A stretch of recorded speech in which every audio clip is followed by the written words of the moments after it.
What's up, family? This is your man, not your boy. You go black to Africa.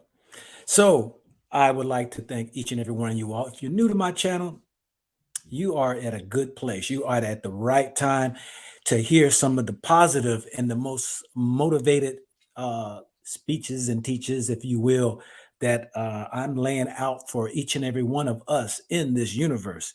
I like to say that, my channel is definitely going in different directions at this moment in time, especially for the new year coming in. Um, what good is it for me to be able to just show, Africa if one spiritual cannot be in a right place? No matter where you go in life, we do know that your spirit plays a very important part on the path that you choose and take. Let me give shout outs to people who are coming in. Monrovia is in the house. All righty, Monrovia in the house. That's Arif Hassan. Okay, welcome, welcome. Shalom, shalom. Alaikum salam there, Khadija Benefield. All right. You're in Africa. Not yet. I got to get back over to Africa. I'll be there here probably in another month or half or two. Got some business I got to take care of. Being that I'm back here in the USA, I have to take care of some business before I get back over there, and I have to then oversee a couple of properties that I purchased when I was over there. The projects that they got going on, which you will be able to see, and follow my journey along the way as I venture for new businesses, for new adventure, for new relationships, and all that right there, which I'll be discussing here in a second. But let me continue on with some shout outs to those who are there. Hey, mothers who's empower others, mothers. All right. Hey, how you doing to this evening? Marcus Simmons. Yes, it's dose. It does. All right. I need to read these before I go ahead and spit it out my mouth here. But yes, I like to give thanks to each and every one of you all who are coming in. I believe this right here, these golden nuggets I'm about to drop, will help and assist you in your venture. I don't really get into New Year's resolutions and things. I used to, but I found out that it was me at the moment of time that I see I needed to make a change, need to make a shift. At that moment in time is the new year. I believe that each day is a new year, is a new moment, is a new time, a chance for you to go ahead and make that change, move, whatever it is. So sometimes, I know we get, caught up in, I'm going to start this at the beginning of the month. I'm going to start this on Monday. I'm going to start this at the beginning of the year. And then that time comes and it's like, you die out, you fills it out because you really wasn't all that serious. But I say that, typically if you make that change at that moment in time, when you see an area within your life that needs to be changed, when you do it, I'm telling you, that right there is when things begin to rock and roll. Let me go ahead and continue on the shout outs there. Derwin, Eve from Jacksonville, Florida. What's happening, my brother? Walt from Oklahoma City. What's up, my brother? Peace and blessings to you all. Donovan Johnson from Donovan, DC. All righty. Jamal is from Nigeria. All right. What's up with you, brother? Hope all is well with you there. Uh, Lal Jacob or Illa, I'm sorry. Hey, I only know English. So Pensacola, Florida, it is. Um, Kali from Atlanta, the ATL. How you doing, my sister? Peace and blessings to you as well. I hope you all sit around for a moment because I'm telling you all, there was a day and time in my life that I was just mediocre. I was average. Nobody, really was in me telling me how excellent I was, how profound of an individual I was, what mindset and smartness and brilliance I have. Now, my mom, she would say some good words, this and that, but she cursed it by the negativity that she also brought in that, it was more negative than it was positive. That ain't to slam on my beautiful mother, but it's just got to keep it real. That's one of the things of opening your eyes that I'm going to get into is that sometimes your own family members might be your worst enemies, not by them intentionally doing such an act to you, but sometimes your family members, they're the ones who hold you back. And a lot of them don't even realize it. It's just the makeup of the characteristic, the mentality that they have. And that it's time for you to move forward and go beyond where you are. But sometimes that allegiance to family members, you stay right there in the rut. But we're going to get into that for that, as far as, how do we go ahead and benefit from what we know or what we've grown to do or what we have learned into, building upon that from that we have, that we possess.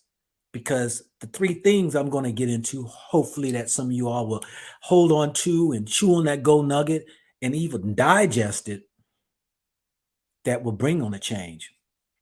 Now, I know some of you all saying, well, who is this guy here? What does he know? And all that right there. Well, I'll tell you right here, I'm 55 years old. I've traveled the world, continue to travel the world.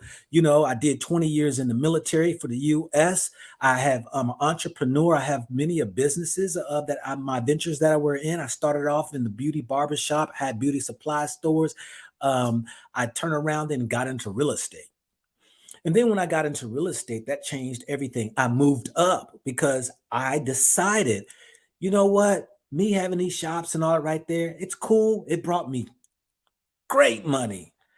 But I wanted to now work to the capacity where I'm not so of a worker bee. And I learned some things along the way. Wealth, and this is my definition for y'all. Y'all better get y'all pen and write this down right here. Wealth is not how much money you got. Wealth is if your money is working for you and you not working for the money. That's what wealth is in my definition. Now, everybody else got their own definition all right there, but that has worked for me, and it changed my whole mindset. I wasn't the worker bee behind the barber chair, and then I got barbers working for me because I had 3 of the shops. It wasn't where, I had my beauty supply store and I'm working the cash register and I'm doing the inventory and I'm doing all these things. And then my wife at the time was doing the work and we're doing all these things and we were worker bees. And I was like, I'm tired of this. It brought me a lot of money, but it was not bringing me more freedom. But I learned some things out that your mentality, your spirituality, and your physicality are some 3 important parts. And I'm going to get in that. Let me continue on with giving some shout outs. Marcus Simmons, how are you doing today, my brother? Let's see if anybody else in here getting where they are from. Please let me know where you're from. I like to go ahead and test the ground and see how far we are, broadcasting out. Mother who's empower other mothers, you from Illinois. All right. Thank you, my mother. Hello, my brother, says Sabdua. Sabdua, is that Sabuda? Portia. Okay. What's up, my sister? How are you doing? Yes, Tawana Phillips. Peace and honor from NYC. Peace and blessings to you. Yes. So let's get into this right here. I'm gonna go down just a bit more. Kwame coming from Jumbo, hey, Jumbo, boy, from UK. Much definitely. Curtis, much love to you, brother. From Alabama. All righty. We got Randon the recruiter, Long Beach. All righty. We got okay, there we go. I guess Ila Jacob, Isla. Okay, I see what you're saying. Isla, gotcha. Isla. Sorry for messing that all up, my sister, but you know what? I speak English. Do y'all know that in America, we are probably the least amount of language speaking people probably in most of the world? When I travel to all these different countries, people speak 2, 3, 4, 5. In Africa, they speak 5, 6 languages. My goodness. Sometimes because you was colonized or whatever, but you got a lot of African languages when you got people around you and you speaking these other languages. It's amazing how they can remember all that. Salute to you, Samu. Kai, was it Kai? Salute to you. And we're going to get into this right here, people. We're going to get right up into this right here. M. Carr from Miami. Yes. How you doing? Zen from Los Angeles. What's up, my brother? I hope all is well with each and every one of you all. Peace and blessing to you all. Get ready because I'm gonna drop some nuggets because you know what? There's just a lot of people who's into the New Year's resolution. There are people looking for answers, people trying to make some movements. And me being 55, I'm gonna tell you right here, I hit it. I made a lot of changes in my life. And you know what? I'm living pretty good. You know what? I'm gonna tell you this right here. I was talking to my brother today, and I'm gonna tell you the poorest of the poorest people in America are rich compared to some countries. And that's real, real. I mean, we got it probably better than a lot of countries out here. And and I used to go ahead and would give some people a hard time when they want to come rush over to America. And I'm like, give your country a chance, because in you anyway is the one who got to do the work. But I'm gonna say this right here is that, to each his own.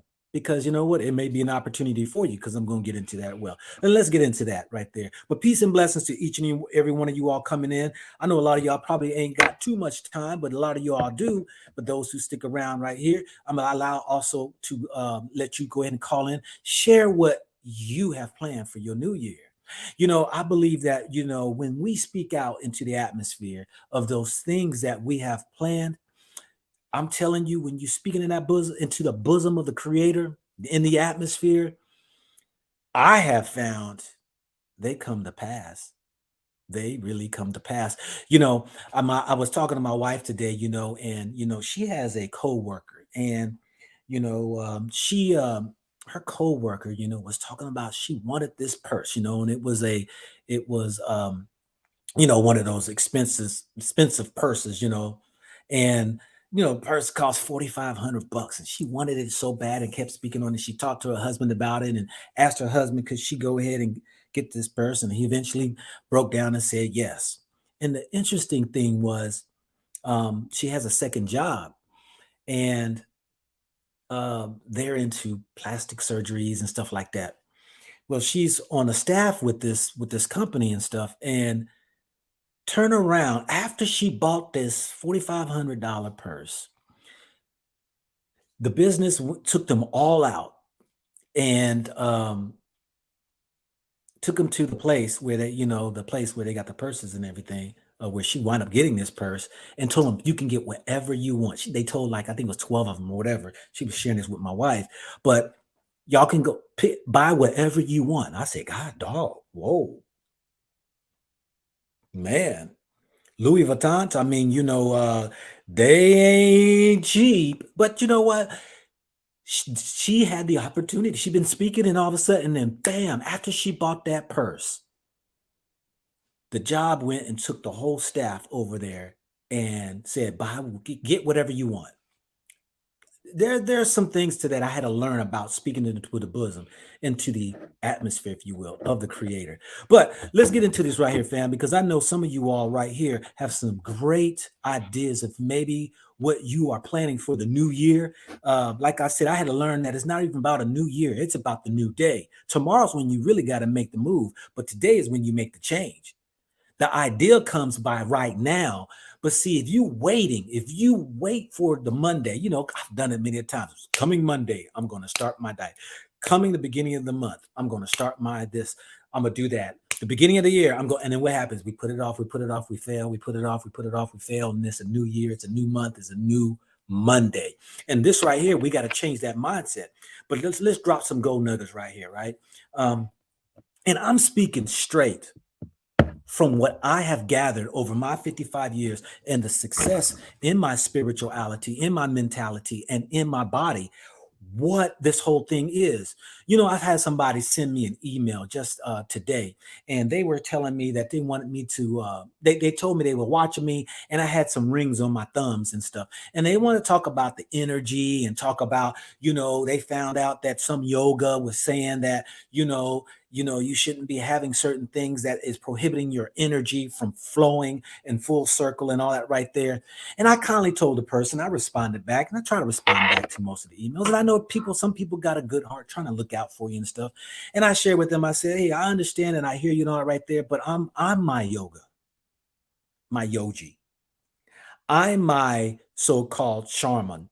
I'm my um I'm the one who determines for me what's good for me. Nobody can tell me, they can share with me. And if I subscribe to it, that's cool. But when it comes to the dictations of one's life, you are the one who has to make the determination. What I'm doing is supplying just a nugget that you can pick up or you can kick it aside. It's totally up to you because there's a lot of people who just don't have that, who doesn't have that. And rightfully so. Sometimes we are at a young age. When I was young, man, I was dumb as a box of rocks. I thought I knew everything, but when it came time for me to get in my 40s, I had to start to study my life. And studying my life created a lot of change in my life. It wasn't until I was in my 40s. Now, I know there are people out here who may have different time frames, but I was a hard-headed one. I'm a Leo. I didn't listen to a lot of people and stuff like that because I wanted to do things my way, which is, I tell people, it's your life, you live it, however, which way you want. You just got to understand one thing: there are consequences in everything you do. So, in this new year, uh, the new day that will come here, many of us have different ideas and we have some goals and we have some dreams and some aspirations that we really want to try to accomplish. And you should, if you haven't taken a look at the past, to at least see that where you were and are, or up to right now where you are, and to see how can you even prosper more, then you ought to go ahead and do that. Now, there are people who are content where they are. So this ain't, I'm not talking to you, but I'm talking about people who know they're spiritually kind of weak and dead. Some people who are mentally, filled with a lot of anguish, hate, and anger and resentment, and they're just bombarded by a lot of brain fog and garbage. And then there are those out there who are physically are sick. Now, let me lay this on y'all right here because, and I wrote some of these notes down because this is some things that I've gathered from myself over the years, and maybe you can put this with your notes that you have kind of taken on over the years and see if there's a jive or not. And you know what? Throw out whatever don't apply and hold on to whatever it may. But I had to find out that we're just beyond just our mind. We do have a spirit.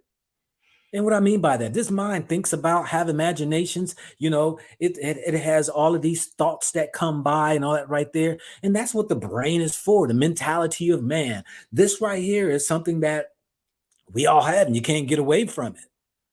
Now, I say when it comes to the mentality, the question of it is that it's a computer. What is programming you when it comes to your mentality?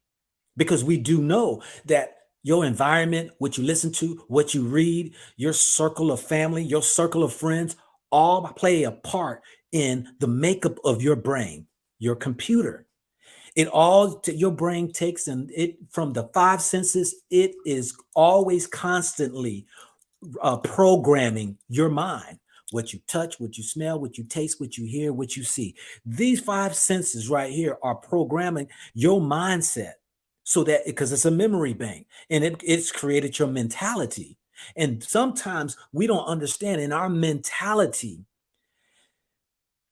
can decapitate us in our dreams, our goals, our aspirations.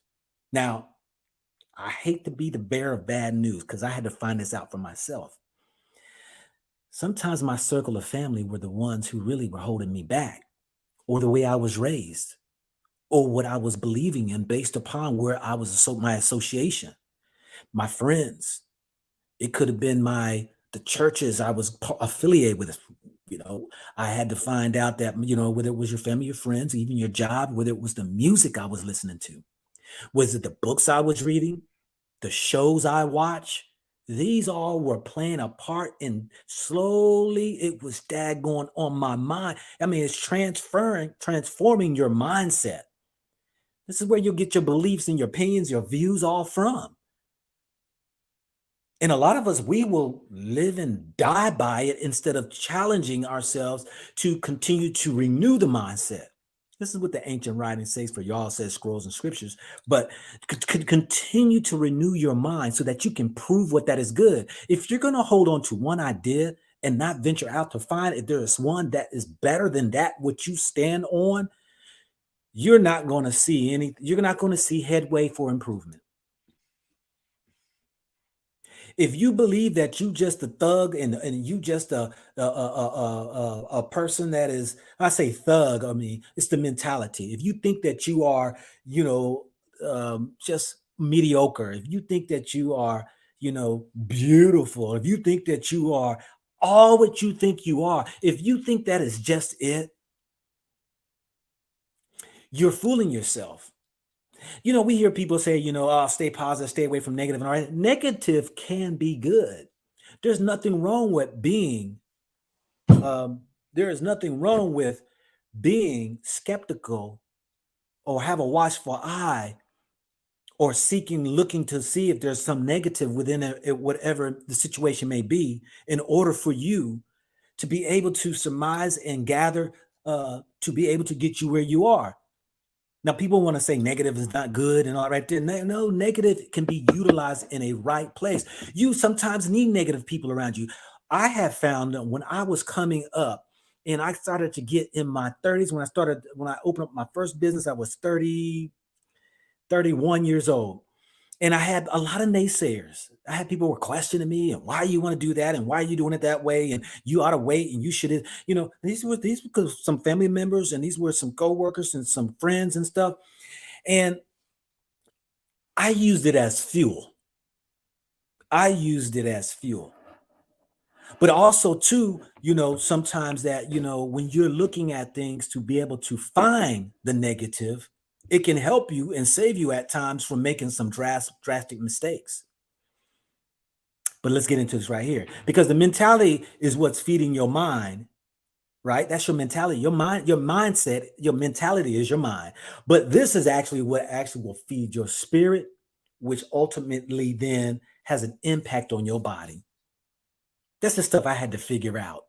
Because see, when I was low down, busted and disgusted, when I was sickly in the body, you know, when my mind was overran by just thoughts of suicide back then. For those who know my story, when I was low in spirit and I just couldn't find a way out of the mess that I was in,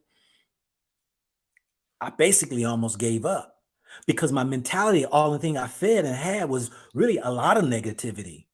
I didn't have the people in my circle that was pushing me and promoting me and clapping and cheerleading and all that. Right. I had the music I was listening to, you know, back then in the 80s and in the 90s, you know, especially the late 80s when, you know, the so-called gangster rap and all that stuff right there. And then, you know, the 90s came in and you had another different type started to come in and, you know, and I was out there, you know, doing partying and running to women and drinking and all right there. That stuff was taken from me. It was not adding to me. So my mentality was killing my spirit.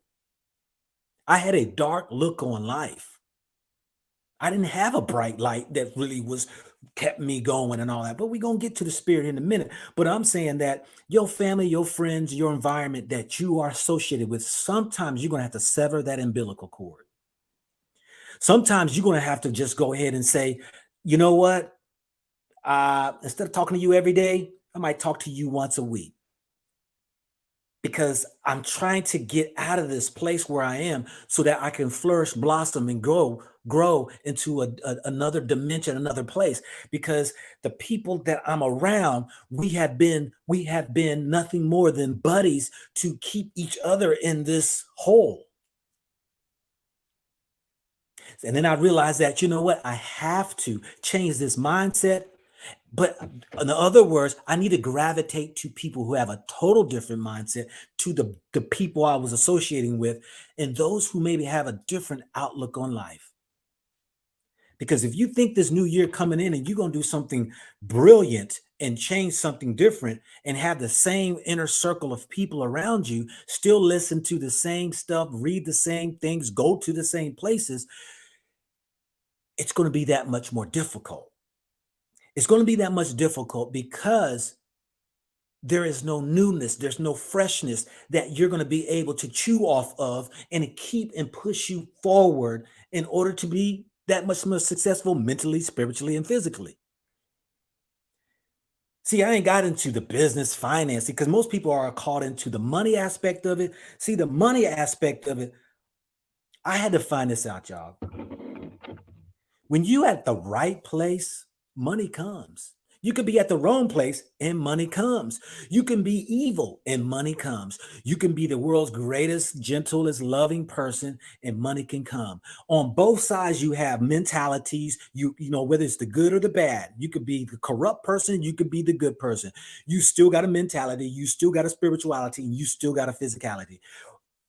I had to realize that, you know what, no matter how nice and good you are,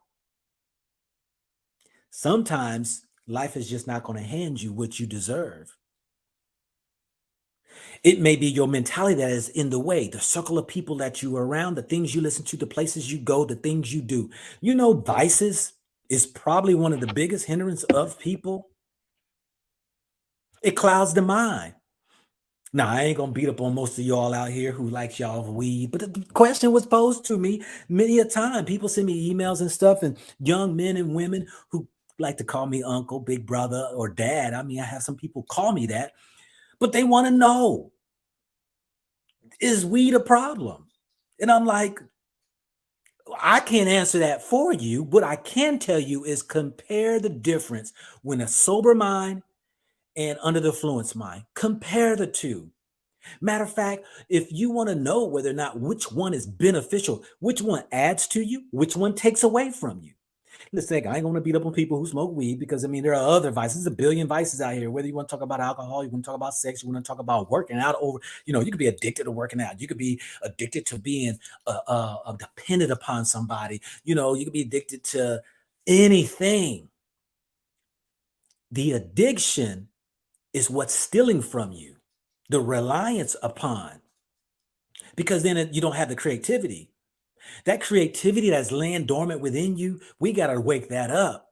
And the only way you'll be able to do that is go on your own desert island. Remove yourself sometimes from the inner circle of people. Sometimes shut off the music. Sometimes stop reading those daggone help me books and those books that people tell you. And you're going to find there is something within you going to start speaking because the spirit has become so dull and numb or so quiet that the very power that you have within you has been waiting for you just to zip your lip, be quiet, and sit still. But as long as we are, because am I right, family? Today we are so accustomed of having sound noises and just disturbances and distractions all the time.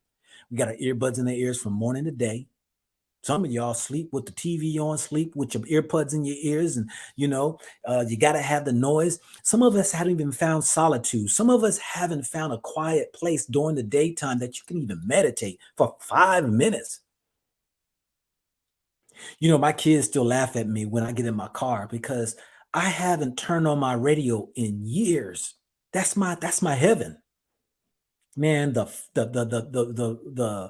the words of wisdom that drop in my spirit when I'm driving and I ain't got no distraction of music. I'm telling y'all, I have found that to be very powerful in my life when I got in my 40s is being quiet and listen. Because now you're not bombarded with all the outside influences and distractions and the disturbances. It's just you and the highest creator that's within you. That now only thing you can rely on is what you're hearing within. Which takes me to my next point, family. Which takes me to my next point. Because we talked about the mentality. And that mentality, again, for those who's coming in, is what we're associated with our environment, our families, our inner circle of our family, our friends, what we listen to, all of those are programs that program the mind, which creates your mentality, how you think, how you view things, all that right there. But it also is attached to your spirit. When your spirit should be the leader leading you, we have been born into this world to where our mindset, our brain, we depend upon to make the decisions upon life.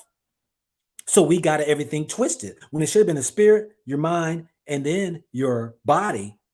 It's your mind, your spirit, and your body. And we struggle now because our mind we are so dependent upon our mind and not our spirit that we make some dumb mistakes. We make some bonehead decisions, and we don't even realize that Our spirit is the one, oh, back in the day, those who were old enough, they used to have that little angel voice right on one side and try to guide you, and then the little devil voice right here, they had, that's your mind, that's supposed to be your mind and the spirit. Well, if we can't get to a place to be able to lean upon a spirit that's within us, it's difficult. It's really difficult. Now there are people out here who relies on the evil side of the spirit that has them do kind of all the kind of things. I mean, they'll cut corners, they'll kill a person to get what they want. They'll sell their own soul. They'll do whatever it is to get where they want to, no matter what. And there is a side of that is. Hence why you do see a lot of people with a lot of money. But there is one thing that a lot of them lack, and that is the peaceful spirit. That's why you see a lot of people can't obtain the peace of mind. A lot of people can't have that liberty that they're looking for. You'll see them go through all the divorces. Their kids done gone rampant crazy and strung out, and or changed who they are or whatever. I mean, come on, we got enough of those people on the TV and enough of those people on the music to watch and see their life to see exactly what the results are. Their relationships last 1 to 2 years and they're out, then they fighting and battling in courts. And then, all of these things that happen that you can pick and choose which side of life that you want to live on. But that spirit, you can't get nowhere if your spirit is low. Your spirit is low. I mean, you can't think straight because now the spirit can't guide you into right decisions and all that right there. And then you're depressed, you're anxious, you have a lot of mind stress going on that you can't even function clearly. This was what destroys a lot of us. We think it's our mind. Oh, my mind is filled up. No, your spirit is low. But in order to be successful, you got to get your spirit to a place where it is raining on or running on all cylinders, to meaning that you now have the ability, because of you made the choice to have a circle of positivity around you, that your spirit now could be fed. Now I know that some people they beat up on religions and stuff like that, but I'm gonna tell you, when put in the right perspective and you realize that what, there is positive that you can pull out of something that is like that is really that can build your spirit, that you can't even hear today. I mean, today it's all about money today. I mean, you're not going to hear most of, what when I was coming up on all these spiritual teachings from the ancient writings that even the ancestors and elders who were back in the days of old, who were leaning on positive words, who were constantly reminding their spirit of, this is the Almighty that's within me, that, that I can do all things through Christ, or the enlightened one, the light of the mind, the spirit, that I can, all of these various things that were in writings, people were writing on. Now today, there ain't none of that. Now people are going to YouTube trying to find motivational speakers or trying to find musics and things that might, that are upbeat and inspirational and stuff like that, to get that spirit up so that you can get up and go, you know what I'm saying? But there are so many of us out here, or so many of people out here, that are spiritually dead. And so then they walk each day out here robotically, as they say, the dead man walking, and you just aimlessly just wandering around, and you do your same old ritual every day. You get up in the morning, you go to work, you complain, and you just, you're dead, and you just tired of your life. And, some might be with, this old raggedy person, who's just sucking the life out of you, with this job that's dead end and that, that you shouldn't even be into. And, or you just got, this circle of friends that it's just they ain't up to no good, and y'all just always arguing and fighting and the drama and all that right there, and you just seem like you just can't get away from it, and you just like, which way do I go, which way do I turn? It's because we're spiritually dead. Now you're gonna say, "How go black? Then how do I get out of the gutter if I'm stuck in this place? I got to change my mindset, right? Yeah, that means what? What we talked about. You got to go ahead and change the circle of friends, and what you listen to, what you read, where you're around, where you go. Sometimes you just got to change. Now I ain't saying kick everybody to the curb and that you ain't got to go to a place, this and that. But what's the majority of things that you're doing? What's the majority of the people you talk to? What's the majority of time that you spend by yourself and with others?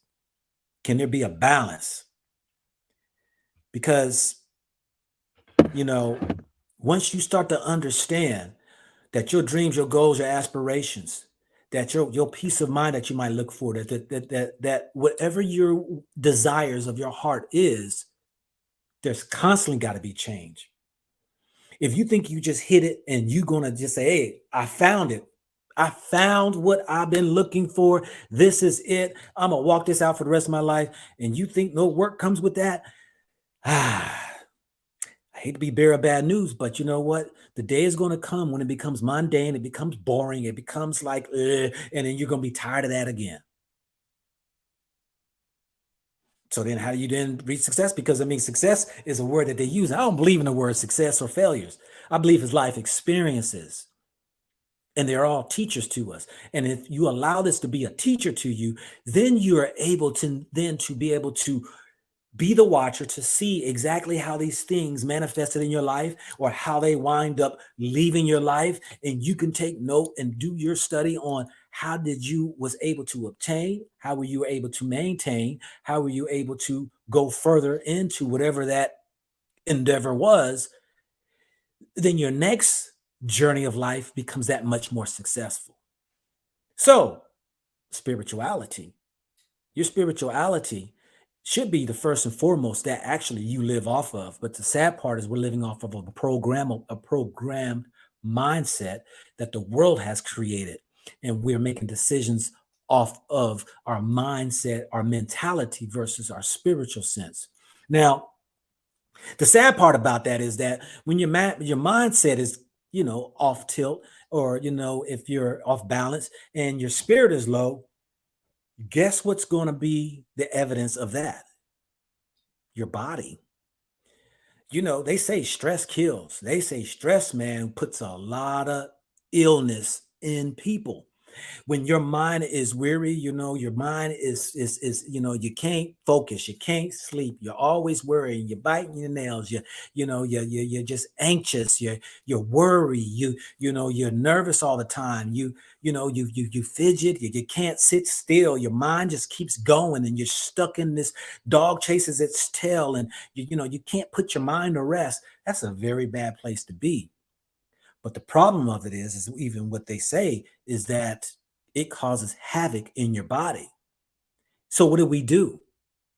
We drift, we gravitate towards things that we want to escape from that. Drugs, alcohol, eating, it might be or being around other people who are in that same state of mind. And before you know it, it starts to suck more life out of you. And now all of a sudden now you're digging a hole deeper than where you should be going. And now you kind of like now practically your body's becoming more sicker, which diseases and illness comes about. But we see that a lot of people, they overeat, a lot of people are overweight, a lot of people are obese, and then you start to see the diabetes come in, you start to see the high blood pressures, then you start to see all of these little ailments start to peek its head through your bodies, and so now what do? Now you got to go ahead. When you go to your doctor, first thing your doctor is going to ask you is what's going on in your life. That's what they're going to ask you. Are you worried? Are you stressing? Okay, you see, you put on this amount of weight, whatever, you need to drop weight, this and that. So now all of a sudden, now, you might have, drinking problems or drug problems. And now all of a sudden, it starts to play a part in your relationships, or play a part in your job. It starts to play a part in your decision making. It starts to play a part in your dreams, your goals, your aspirations, to where now you can't even get it.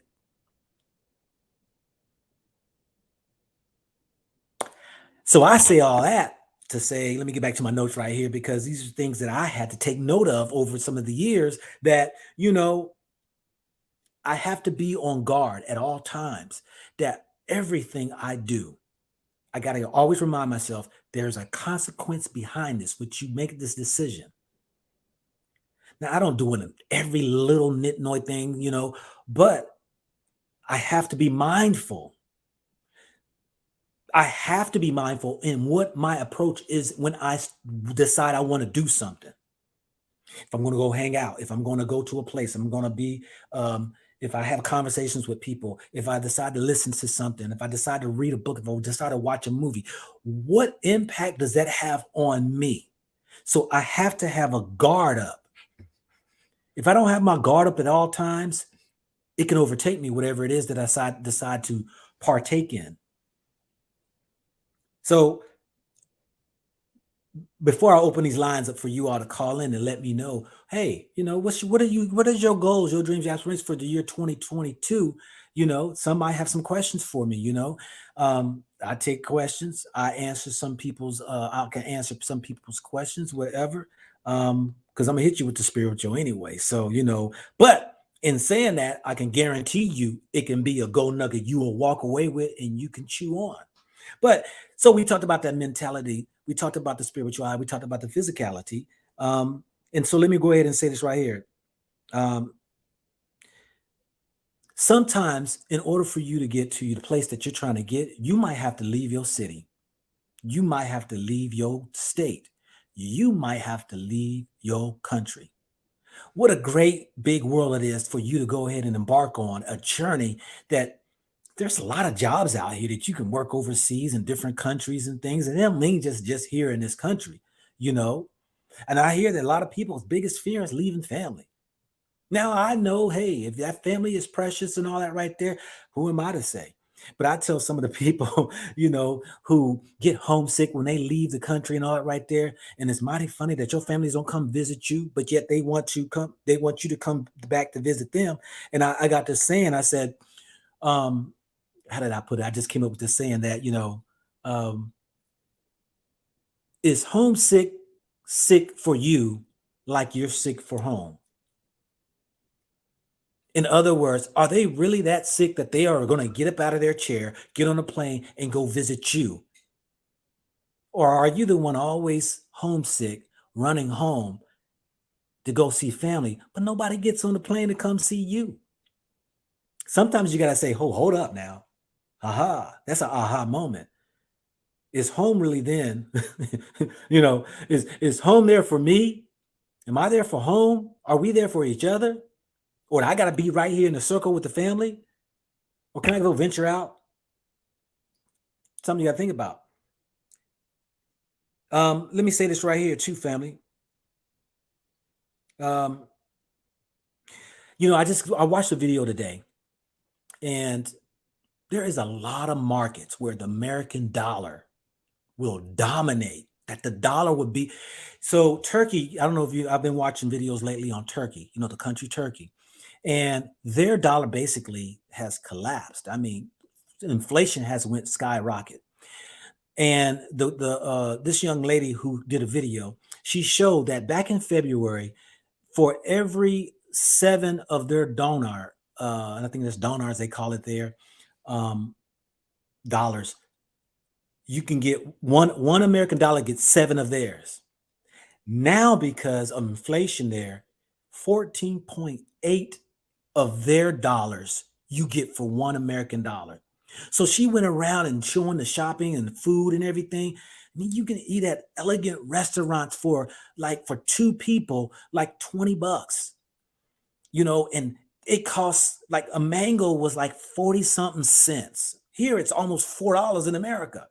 And so she was showing that, foreigners, can come in and live high on the hog, because for every $1, we're getting 14 of there. So sometimes, especially those who are working from home, that, if you work from the computer, that you can easily get on a plane and go to a country. You can just get rid of your high expense apartment, paying all this money eating out or going in ventures and gasoline. And you can say, I'm gonna go over here to this country, do my job on the computer, and I can save me a grand a month, 2 grand a month, three, four, however which way your lifestyle is, that you can save that much more money living in a place that the dollar is strong. That's why I said Africa is the same way. A lot of African countries, your money can go far. You buy a meal for $2, $3 for a whole dinner, but so what I'm saying is that this is also into the mindset of where we think that America or Canada or Europe, UK, or um, uh, somebody's there, Monrovia, somebody on this chat was UK and all that right there. That sometimes, you know what, changing a location ain't bad, especially if you lay it out for financially wise. My other thing I'm gonna say is right here, because one of the things I found with myself back when I was younger was scared to take risks. I was talking to my son, and now he shared with me. Now he's got him a trucking business. He started this latter part, I think, of last year. Started trucking business, got a couple trucks now. But I talked to him some years ago, and telling him what to do with his money. And respect your money that you make, that you get up every morning and go hard work, and you should be setting some money aside. I call it, get so that you can get your freedom papers, that you can get you a business on the side, and you can make some added income and stuff right there, to where maybe even like himself freed him and he walked away from his job because this was paying him a whole lot more money. But are you able to go ahead and be financially smart and be able to see that, where can I go and do to get the biggest bang for what my energy I'm spending in, and the money they're giving me, and how much I can save for that?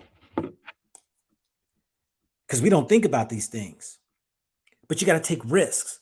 I just got into cryptocurrency this year. I'm like, why not? Shoot, let me put some money over there. Put some money over there. You know what? I'm gonna take some risks in this. It's early in the game. It's not well known. There are people out. There are people who are in it, but there's a lot more who aren't.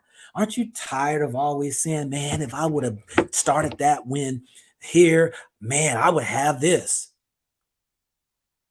$100, $200 into something. You diversifying, you're doing something different. You're breaking the mindset of you continuously doing the same thing over and over again. It's time that, if you talking about wanting to do these New Year's resolutions or embarking on new adventures and stuff like that, you're going to have to take a risk.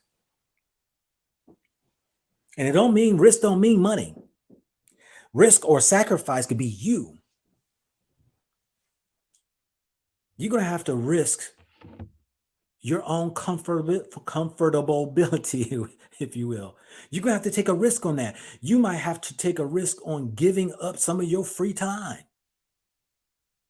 that you just can't get back.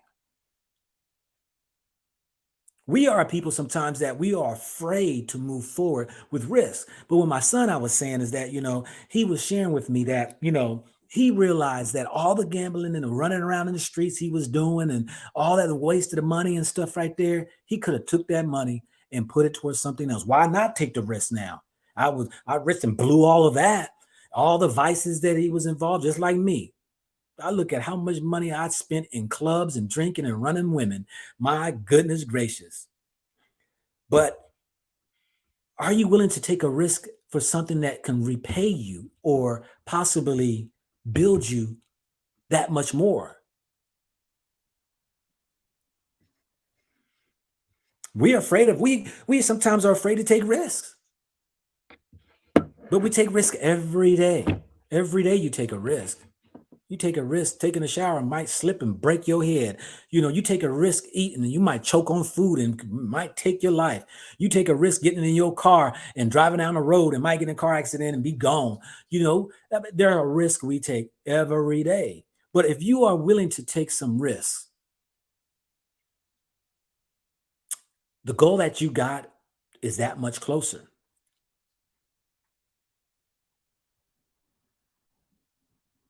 Sometimes you're going to have to get rid of dead weight. That's a risk. Do you know I had went through a divorce? I was married 17 years. And I mean, not to throw mud on my ex or anything like that. We just didn't work out. But we kept it going for 17 years. And it got to a point where I had to be honest with myself and say, where the heck am I going? Because every time I felt like I was taking 2 steps forward, I was taking 5 steps back. She was a different place than I was. Mentally, physically, spiritually, financially was totally different in place. We could not agree on anything. And I got to a place I said, I can't do this no more. I couldn't. She wasn't trying. I wasn't trying. But you know what? When I did that, my God, I quadrupled in everything. You're talking about a lightness of a mindset, a lightness of my spirit, my body, and all of that played a part into where I was on my freedom now. Now I ain't trying to advocate people just divorcing your spouses and all, but for me in my house, I'm gonna tell you, I had to get rid of some dead weight, and it was a risk I took. Why was it a risk I took? Because I had kids. I loved my kids, and I didn't want to be that dad out there, and you got that, you know,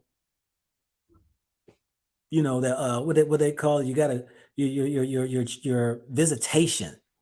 But that's what I fell into. That was the risk I was willing to take.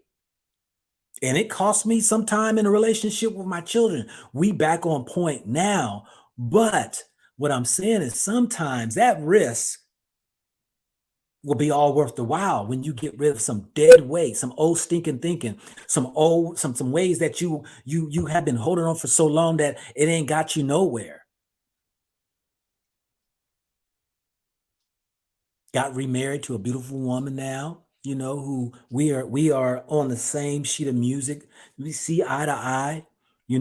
We've working things out how we can go ahead. And I realize too in life that there's so many options. There's never one way to anything. There's never one way to anything. But I realized that in as I was prospering and I was growing in my mind and in my spirit and my body, and everything else around me started to flourish. Because when you get rid of dead weight and you get rid of head junk, garbage, and then your spirit becomes more free, now all of a sudden the spirit is on top, your mind is on the bottom, your body also. So they three are one, they become in unison. And now all of a sudden, all are healthy, all are fruitful. And now all of a sudden, now you start to watch things starting to happen. Because anytime you carrying extra weight, baggage, or what have you, you cannot freely move. You can't. So these are some golden nuggets I wanted to drop with my brothers and sisters out here for this new year that's coming in, because I know, and I believe every day is a new year. But we have this mindset of thinking that beginning of the year, I'm gonna do this. I'm gonna have these New Year's resolutions. I'm gonna start this. But let me say this too right here. I believe that I had to find for myself. I had to know my strength and my weaknesses about me.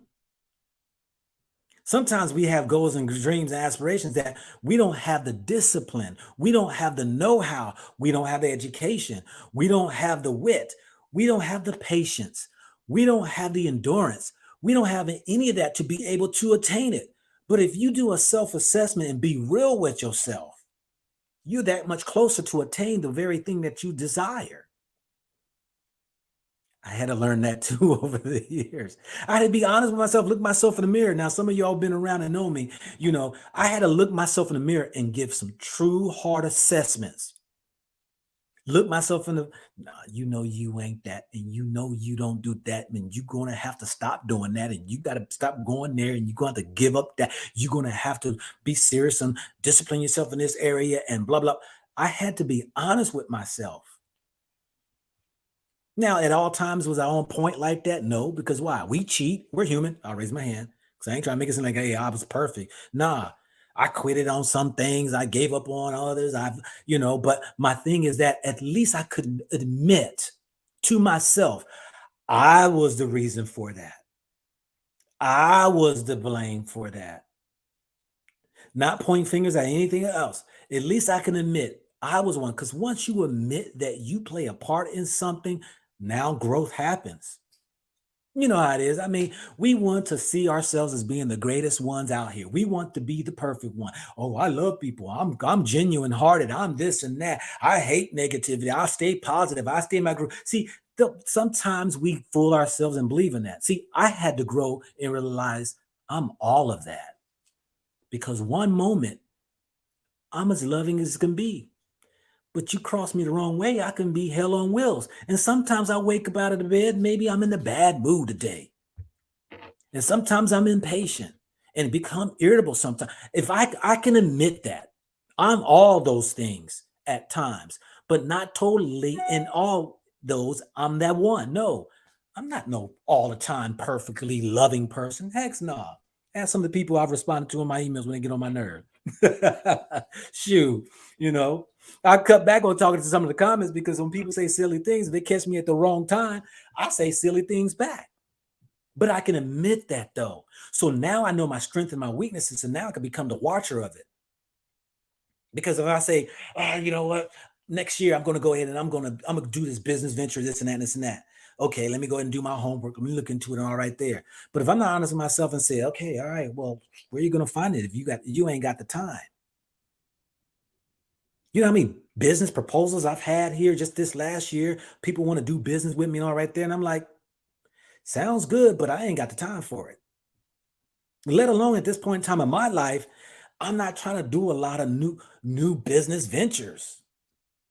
When I was younger, man, I was hardcore. Business, business, business, start this, start this, dude. I don't know how I did it. I guess I was young. Now it's like right here. I'm good. I'm kind of content in my place, but I can admit it though. And once you admit and you know your strengths and weaknesses, I'm telling you, then you begin to know what you're able to obtain and all. If you can be honest about knowing your mentality, yeah, I can be an asshole sometimes. Yeah, and I know I can't do that right there, or no, I don't. But sometimes you'll surprise yourself if you say, I'm gonna discipline myself in that area. I'm gonna discipline myself to be more patient. I'm gonna discipline myself to be on point. I'm gonna be, you will surprise yourself. Because sometimes we do get hard on ourselves and we want to put ourselves down, or sometimes we say we can't do something, which I believe we can do all things. It's just that you are in the way. So assess yourself to find out where you are in the way so that you can get to that place. But I want to hear from you all and what it is that you all have the adventure to do next year, or you want to share. Because sometimes I believe, I say, I want to open my platform up to where sometimes you might find somebody out here in this chat who's doing the same thing. And they'd be like, yo, hey, hit me up. I'm doing that right now. Or you know what? Hey, I'm looking for a business partner. Or, we have to really use these social medias instead of just means of enjoyment or whatever. Man, we got to take advantage of, man, really making this to benefit us all. And for those who got questions or who got questions, um, I can answer. If whatever questions you have, you want to throw something across my mindset, whatever. As an elder, you know what I'm saying, and I might throw you something back at you, but it will be profitable. I can guarantee you that right there. But I'm gonna put the link in the chat. Um, so those right here who wants to share their story of you know uh what you perceive, what you see for your tomorrows. How was your life or how was it this year for you? Or if you got a word to add to the people, if you want to piggyback off of what I said, because we got people here too that are got some experience as well. So the link is in the chat, family. And so, as I wait on those to go ahead and call in, let me go ahead and drop some more nuggets right here for you all, because I believe, family, that it's not by chance, coincidence, or accident that you are here watching this video. I believe all things are really ordered and ordained in a sense. Sometimes we are just not wise enough or we're open enough to realize that, you know what? This life we really live in, the doors or the portals of life are right there. We just overlook it.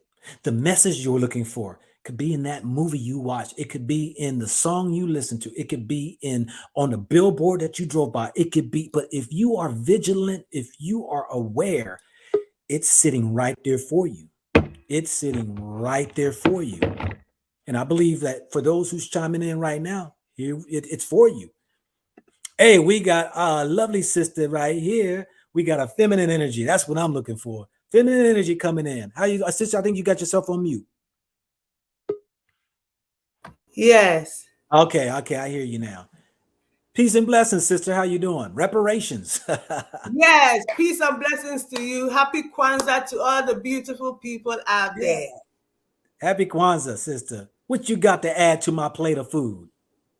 What I have to add is we as a people, we should truly emancipate ourselves from mental slavery.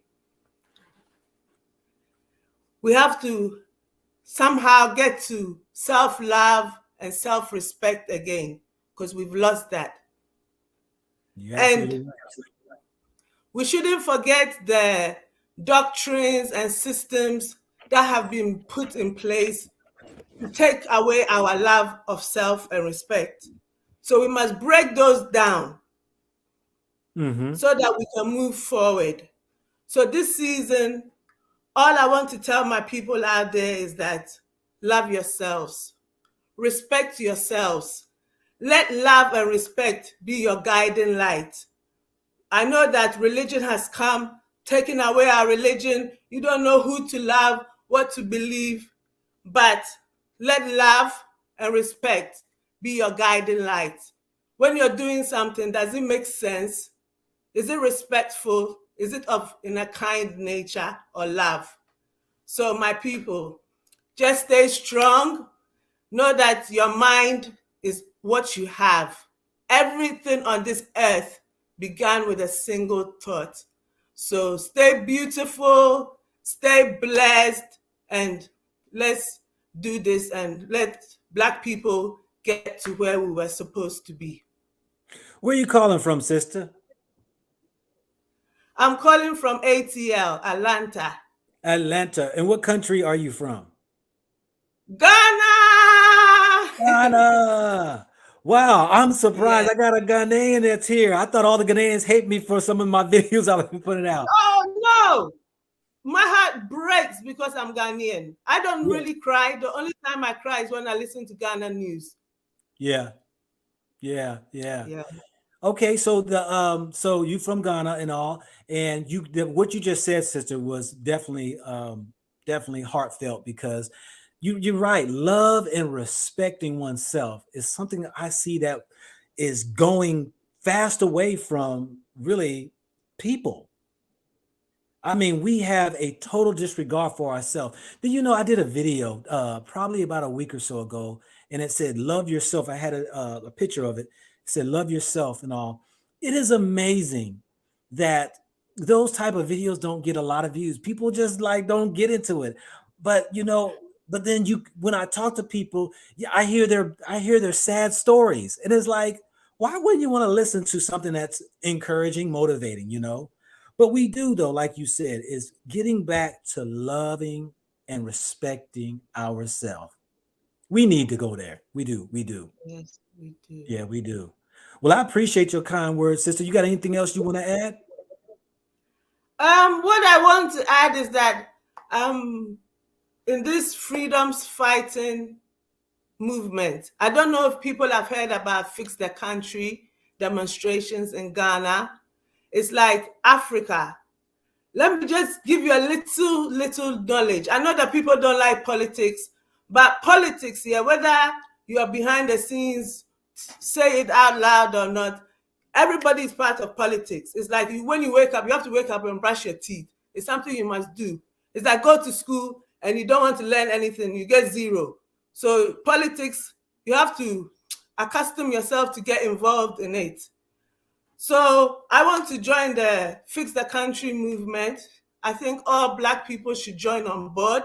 Not only is it for Ghana, we have to fix Africa. Let me tell you this thing. In Kwame Nkrumah's time, he built over 400 factories. And in Kwame Nkrumah's time, Ghana was selling world quality, nobody can touch this, glass to the world, tires to the world. He fixed up structures that Ghana would be like, Dubai, Brunei, like, do you get me? And the governments of Ghana, each one that had come after Kwame Nkrumah, do you know what they did? They went into those factories and sold parts of those factories for their own personal gains. And those factories are rotting in bushes. This same government of Ghana, right? There's hospitals, 500 military hospitals in bushes in Ghana, in areas where poor people are, that they needed, rotting in bushes with latest equipment, rotting in bushes, because this is what our leaders do. And we, the people, we sit, we talk, we complain, but we also have a duty to take it to the next step, because we repeatedly just stand by and watch things go by. And thanks to social media, look at me having this opportunity on this platform, Yeah, you reaching hijacked my thousands. channel now, talking about Ghana's Yeah. politics. But Sorry. you're right. I mean, but it also goes back to what you said. If you don't love and respect yourself, you won't love and respect your own country. Mm-hmm. You won't. Mm-hmm. So, but anyway, sister, I appreciate you. I'm gonna let the other guest speak. If you want to stay on, you can. If not, okay. But the other guest just left. So, yeah, they just dropped off. I'm Shall not we sure. continue the Ghana campaign? Fix the country. Go No, on I'm not Twitter, talking about Ghana campaign. type in fix the I'm country, not talking fix about no Ghana Africa. campaign. We're not going to talk about Ghana's politics. No, we are not going to do that. We're going to stay on board. So, my sister, let me ask you this right here. You in Atlanta, Georgia, right? What is your outlook for your 2022? The outlook for my 2022 as a Black person in Atlanta is make sure I'm not locked up. This is my goal as I'm in America, because I can be in a room full of people, like a dozen or even more, and I'll be the only person who has not been arrested. Do you understand? It's like the traps for Black people is, and even I don't know too much about Atlanta because I haven't been here for long, but New York, anything you want in this world, you can go to the police station and say it, and they'll come and arrest somebody for you. Yeah. So my goals in Atlanta is stay safe as a Black person. Do you understand? And go back to Africa immediately. You say immediately. Well, you know what? I appreciate you for your words, and most definitely, I'm quite sure people in the chat are going to take heed to that. Love thyself and respect thyself. Amen. Derek, what's happening, my brother? How are you doing today? Yes, sir. All is well. Can you hear me okay? Yeah, I can hear you. Derek, what's happening, my brother? Okay, yeah, now you have been following you for the last year or so. You have to turn down one of your. You got two links on. Okay, now I've been following you for the last year or so. You have to turn down one of your. Gotcha. Okay. Sorry. Yeah, because we're getting feedback. Is that any better? Yeah. All righty. Okay. Well, like I said, I've been watching you for the last year or so, and just enjoying all of your content. Just opened my eyes to a lot of things. So I'm really thinking about selling my place here.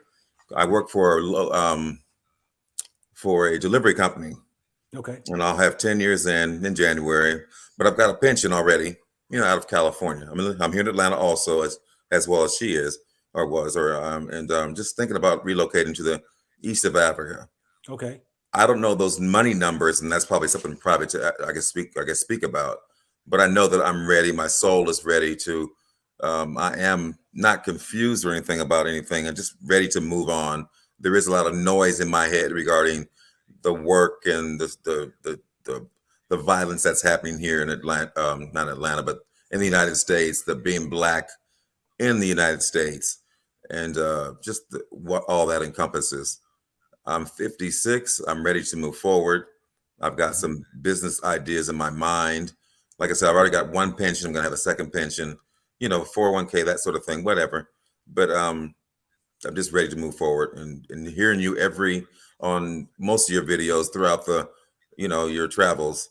The one thing is, you know, not looking for work when you get there. Have something tangible to work with. Meaning, I guess in my mind, that's financially have the wherewithal to not be afraid to apply yourself.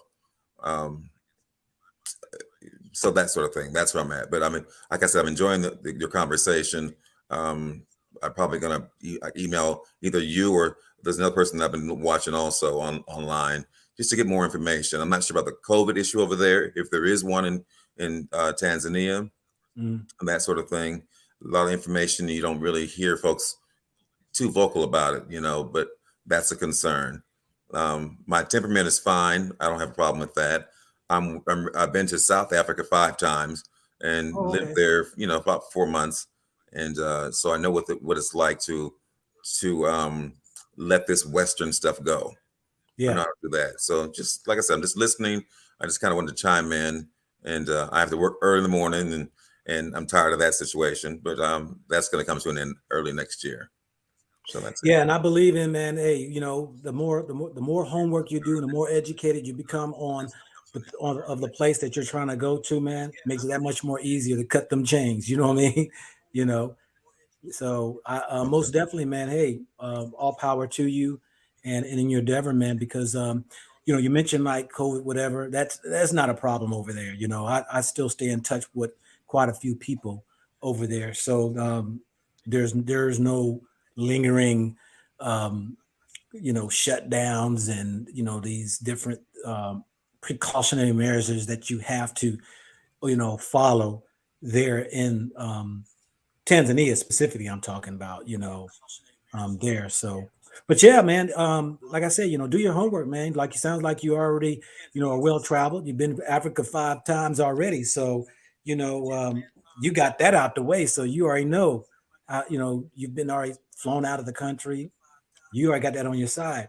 You can reach out to me, because I do also do consultations too. If you are wanting more information on whatever country you decide to, because I have a wealth of information as well, contacts that you can get involved with to even ease that pain of the unknown. Let's put it that way. Sounds good. Yep. Thank you. So I can All get right, that man. sound together, but I appreciate it though. All right, Derek, man. Hey, you have a good one, brother. You as well. All right now. Niyi. That person keeps cutting off. So anyway, yeah, I mean, the new year, New Year's here. Every day I call it the new year because you know what? Tomorrow's a new sun, a new moon, and you're gonna still be faced with decisions that you're gonna have to make.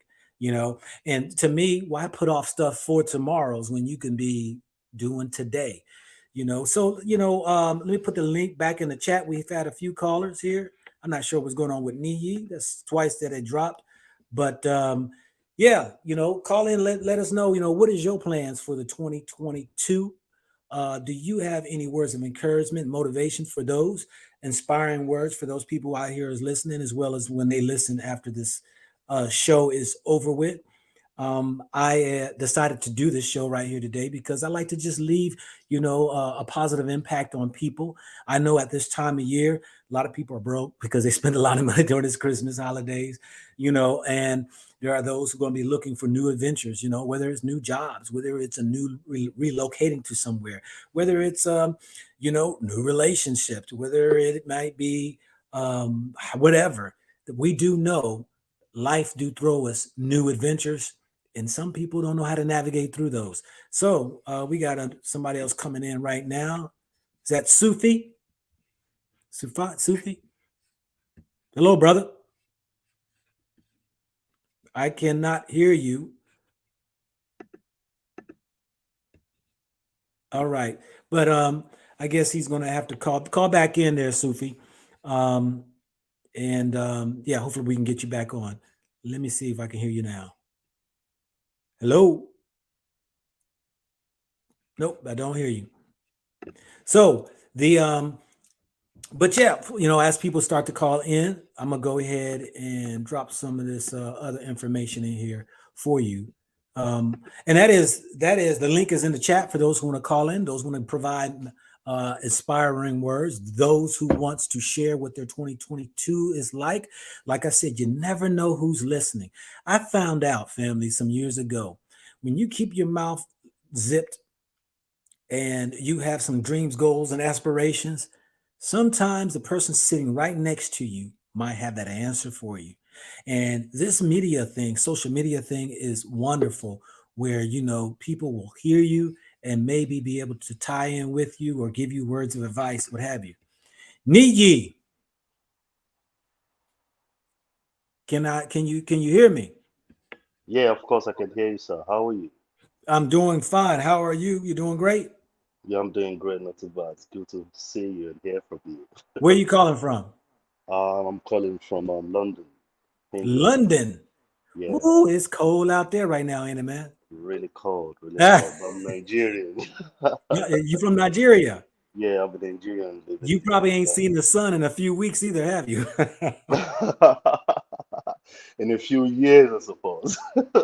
Yeah, you don't get much sun in London, man. My Nah, with that, goodness. What with you that, got to add for probably. us today, man? Yeah, I'm new to your channel though. I have to say that because I'm Okay, just good. yeah, it just came up on YouTube and I'm like, okay. I made a couple of comments before you started the live stream. Okay. Yeah, I made a couple of comments about struggling with weed and stuff, Yeah. yeah, yeah, because I'm kind of addicted to weed and I'm just trying to crawl out of it. Oh, hold on, hold on, hold on, hold on, hold on. You the first one I've heard that said addicted to weed. But go ahead. I understand what you're saying. Go ahead. Yeah, I am addicted to weed and I'm just like trying to like get myself out of it. Yeah. So yeah, when I came across I saw some couple of messages about people giving hope and giving um kind of positive messages about how to make your spirit strong and Yeah. your spirit kind of ride your mind. Yeah. Yeah, and that got me into the video and I was listening to you. And when the live stream came on board, I'm like, okay, I might as well just say hello to you. All right. Well, I'm gonna drop a gold nugget for you, brother. I'm gonna ask you a question. Why do you smoke weed? It's just a habit, isn't it? It's a habit that you get when you're teenager, when you're growing up, and and as you grow up into when you're turning into an adult, you start realizing that you don't actually need this, but it's like you're stuck in it. It's like a way to get away from stuff when when you're bored. It's just like a getaway, just a way to just make yourself feel more, yeah, happy Yeah, and stuff. I feel you. Yeah, I mean, a means of escape for some people, where Exactly. it became, that when you be because anything could become addictive, anything, it Hmm. can become a habit and it becomes a way of life. And then as soon as you decide that you want to let it go, man, your body, your mind, your spirit, boy, begin to go through some things. It starts to go through some Exactly. withdrawals, and Exactly. sometimes people are unable to maybe want to deal with that because Hmm. when you have leaned on something for so long and you've created this life now around it, you know, that's your reality.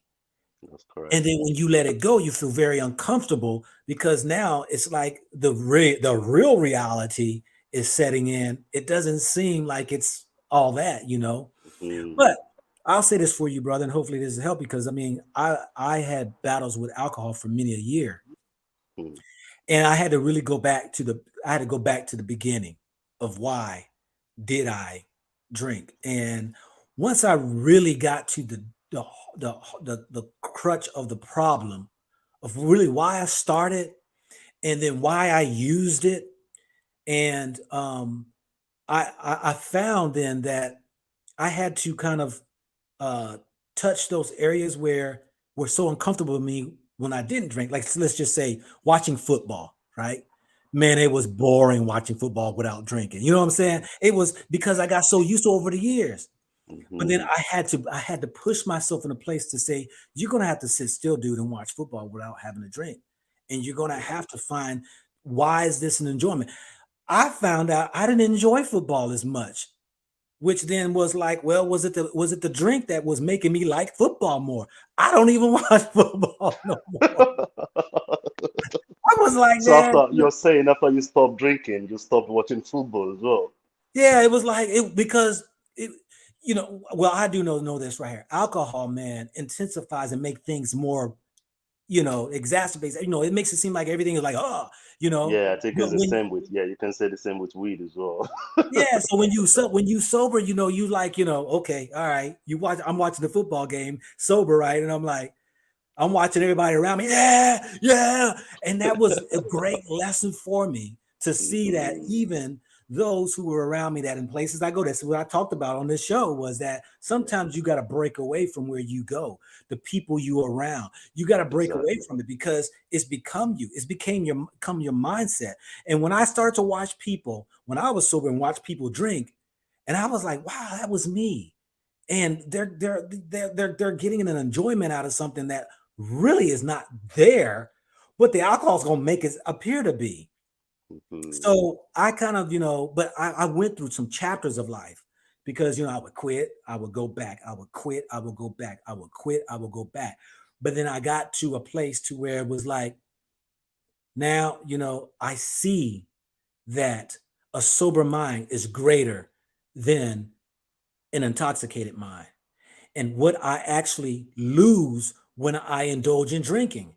It's, man, I'm gonna tell you, man, my spiritual connection, man, when I was drinking, man, it was so hard to hear the voice again. I'm like, daggone it, man. I missed it. I miss hearing, being on point. I mean, like, it's hard to describe to people, man, when I'm talking about, man, you're able, man, to make decisions, and your spirit is guiding you, and you just on point.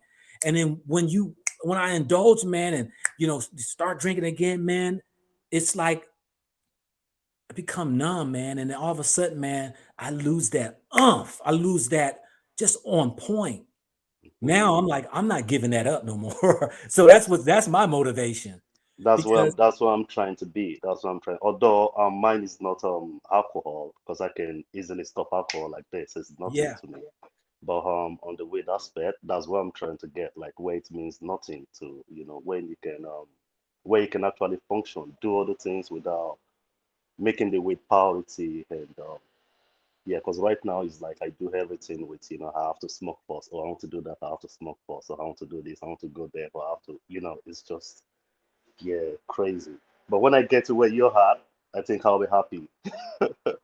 hey, I'll be bro, happy. that starts today, Mm-hmm. and Mm-hmm. that's It working does. on it. That's That's the that's having a mindset. Yeah, yeah. that's the mindset going into the new year. That's the mindset going into tomorrow. Because, like I Mm-hmm. said, don't wait on the new year. Just start now. And the starting can be, let me just watch. Let me watch myself within. Let me see how I behave and act within when I don't smoke. And then when if you decide to still smoke, still be the watcher. Man, when I was going back to drinking, man, I would be watching myself, man, how I act, how I'm talking, and it was a lot about me I didn't like. And that propelled me to continue to be able, because sometimes when we gravitate to stuff, we really are not conscious of watching ourselves and how we behave, how we respond, and what we do. And that was helping me, man. That definitely helped me. Wow, But that's really good to I hear. appreciate you, man, being open and honest, man, sharing that. It's cool, bro. It's nice Yeah. talking How to old are you. you, So man? I'm 33. 33. Yeah. Oh man, shoot. 33. Oh, I like people guessing first. Like I'm asking you to guess. I was gonna say about 27. No, I'm 33. Thank you. Yeah. I'm 33. You look Yeah. younger as well. Huh? Can I guess your age? Yeah. Um, 43. 55. Wow. Wow. Wow. Bless you, brother. You look way younger than 55. Well, I appreciate it, man. Well, Mm-hmm. that right there too, man, is like the more sober I became, the more younger and youthful I became too. So Mm-hmm. you know Mm-hmm. what I That's mean? like a bonus. I'm telling you, it is, man. It's the Yeah. bonus, man. When I looked at some of my pictures back then, man, when I used to drink and stuff like that, man, I was like, God, dog, I was looking bad. Man, I was looking bad. You know, you don't see it when you in it, until you come Mm-hmm. out and you look back and looking at, like, man, wow.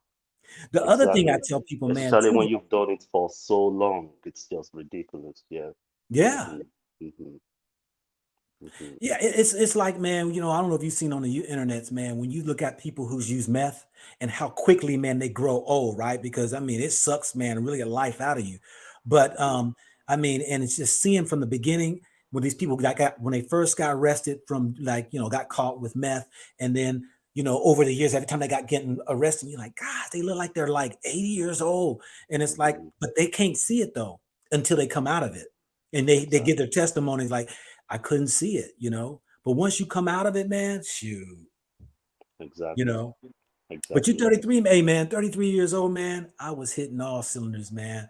I'm telling you, I was good. I'm telling you, man, because 28 is when I stopped, right? And hmm I started, I'm telling you, this is how it happened, man. I stopped drinking. I stopped running to women. I stopped running because I had just got married too. Stopped running the streets, all that right there. I got into my first business. I got into my second business. Man, I was busy. That's one thing, man, is like, if you use a man doing certain habits and stuff, man, just go get busy where it just takes up your time. You know what I mean? But get busy in something that you're investing in for you, hmm because you're investing into something that's taken away from you. hmm It's So taking money true. from you because we know that it's taking away maybe time that you could be really investing in yourself for a business venture or whatever it may be. These are things that vices do to us, man. It takes away time, effort, energy, money. It takes away a lot. That's But true. get busy. Get busy, man, on a project, a goal. Have something. Do you have anything planned for the 2022? Yeah, I've got loads. I've got loads. Yeah. I've got loads. Yeah, but it's hard to put them in words now. But I've got loads. Start with one, bro. Start with one. hmm Just hmm start with one. And then let that be the motivation, encouragement that you can probably branch and maybe do others. But put your energy into the one and shock One step yourself. at a time. Yeah, one step at a time, man. One step at a time. And my thing too is this right here, because I'm like this right here. Sometimes cold turkey don't work for everybody. Start weaning yourself off of it. If you smoke 10 joints a day, go to 9 and then work down to 8, then work to 7. So your body, your mind, your spirit begin to now wake up. You know what I'm saying? Because sometimes some people can do cold turkey, some people can't. hmm So at least So true. start with somewhere. Say, you know what? Okay, all right, I do this amount a day. Let me cut back now. Little by hmm little, let that be your goal first before any business venture. Because if that's what you said first, then that right there is your business, is to get free so that you can go these lots of other ventures that you say you have. It's going to be wide open for you because you'll be ready. Thank you very much. I'm so motivated. Well, good, brother. I Yeah, appreciate you, cheers. man. I Yeah, appreciate it's you even nice being talking open to with you. us and to everybody else. It's nice talking to you. I will check more of your content out and see what more learn more about you and what more you about. All right, share with people my channel, man, and I thank you very much, brother. Yeah, wait, bro. Look after yourself. Thank you very much, sir. All right, now take care. Yeah, cheers. Bye bye.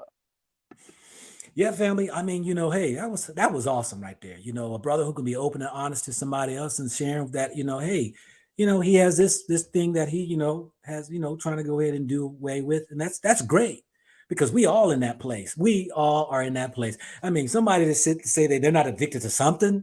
I mean, to me, I'm gonna say go ahead and rethink that, because it could be anything. We know we got our likes and we got our dislikes, and sometimes we go overboard with them likes, which are called addictions typically.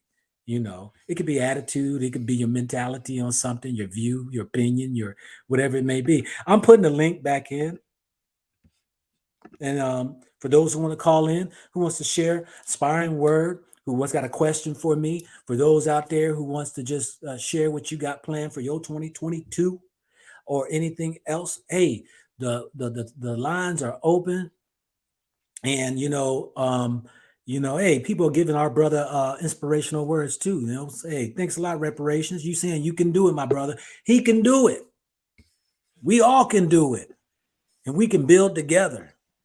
Sufi, Peace, brother. Can you hear me? peace and blessings. Yes, I hear you loud and clear. Yeah. I've been following you for a while, man. I just want to give you your flowers, and I appreciate you raising the awareness of our people you know, and showing an alternative outside of the continental U.S., you know, so that, you know, we have options outside of the paradigm that we're normal, you know, that we're used to, and that a Yeah. lot of us, you know, that's stuck in the rat race don't have the opportunity to you know to explore. So yeah, I commend you on your travels and the knowledge and things like that. You know, Hmm. Hmm. and I just want to say, like, you know, you say a new day for success. I think that it's time that we come into awareness of who we are. A lot of people, we don't know who we are, so we need to tap into the knowledge of self to really understand, you know, who we are on an angelic level, so that we know that we're greater than our circumstances, and we can rise and we can achieve whatever we want to achieve, as long as we're focused and we really concentrate within instead of concentrating outside of ourselves. You know, um, you know, it's I think that's the thing for 2022, to really focus on self and self perseverance and really getting to know ourselves and where we came from, because we're spiritual beings having a human experience. You know, we have connection to the cosmos, to God. You know, the God within us, and to connect with, you know, the God, you know, outside of us. So yeah, I just wanted to say that. Hey, I appreciate that, brother. Much kind words, and much success to you, man. So, where are you calling from? Yeah, I'm in Florida right now. I'm in Oh, you in Florida. Florida? Yeah, but Okay. I'm setting up to I moved to Florida. I'm from from Ohio originally. Okay. What Yeah, part? and Ohio, Columbus, Ohio. Okay, I'm right And here on the ground. I'm right here on the ground. yeah, I decided I couldn't take the winters anymore, so I moved I down know. south. But the goal is to go, you know, to the continent or somewhere that's definitely tropical, you know, because we're a tropical people and we thrive in those conditions. You know, we're not meant to be in these cold environments. You know, our DNA actually activates when we're in those regions closer to the equator, where we're getting those that vitamin D that we need for our melanin to, you know, to really tap into our godhood. So yeah, that's the reason I moved to the south. But you know, the next move is over, you know, to Africa, just, you know, setting up some investments and, you know, making sure that, you know, when I go correctly. Okay. Okay. All right. Well, Yeah, good. Sound like you got a plan and all. yeah, no doubt. Yeah, Well, I thank you for calling in, man, sharing those good words and all right there, man. And hey, you enjoy and much success to you and your endeavors, man. thank you, brother. Peace. All right, peace. All right, my sister, reparations. She is back. Yes. Thank you What for you having got me. now? You gonna talk about some Ghana politics or what? No, I'm talking about reparations. Like what I was saying about, loving ourselves, getting some self-respect. We all saw how impactful the COVID was when everything came to a standstill. So we know that when things come to a standstill, is the only way we're going to get the attention of the politicians. And there's a wave going on in America. When you think of reparations, don't think of it as you're begging handout. It's what is rightfully ours. These stimulus bills, if Black people were to gain the strength, right, we could have reparation stimulus bill passed. A lot of foreign whatever companies are giving even back to the Black Lives Matter movement community. Do you get me? So Yeah. I just want to put a thought out there, just a thought out there. Imagine if every Black person in America for 3 days was to stay at home in a form of demonstration. Because when we hit the streets, that's when they get us even more. They'll arrest us, mess up our records, and life is changing. We have social media. We can tap in. We've been going for a demonstration march since beginning of civil rights. And look at where we are. So if all of us were to stay at home, put the word out there, every Black person in America doesn't go to work for 3 days. Do you know the impact? That's when they'll really know But that we are. reparations. Let me ask you a question. Reparations. Come on. We know that's not going to happen Why not? because there are majority of the people are afraid to lose their jobs. They live from check to check, and there's a fear. Even if you can't do the 3 days, you can do 1 day. Everybody have a right to call in sick. They can't prove that it's because of this. You understand? And they bend the rules and get us so many ways. We have to live outside the box and stop saying that we can't do it. We can do it. Well, Look, there's nothing that can't be done. Let me ask you this. Not all Black people believe in reparations. Not all Black people believe they Black. Not all Black people believe in this all for one, one for all. So where does that get the individual? What gets the individual is your financial footing. Look, whether we want to believe it or not, there are mechanisms put in. Slavery and all those things were to bring down and hold you back. It's been going on for a long time. So some people don't have the strength and energy to fight. How hard it is to be Black? Come on, let's be honest. Do you understand? And if the wrong that we have been done, for it to just be paid back, do you understand? There could even be a reparations in taxes, how they do federal, blah, blah, blah, blah, blah. There could be a deduction for reparation for Black people. Do you understand? There's nothing that can't be done. Education. Pardon? Or education. Yes. Do you understand?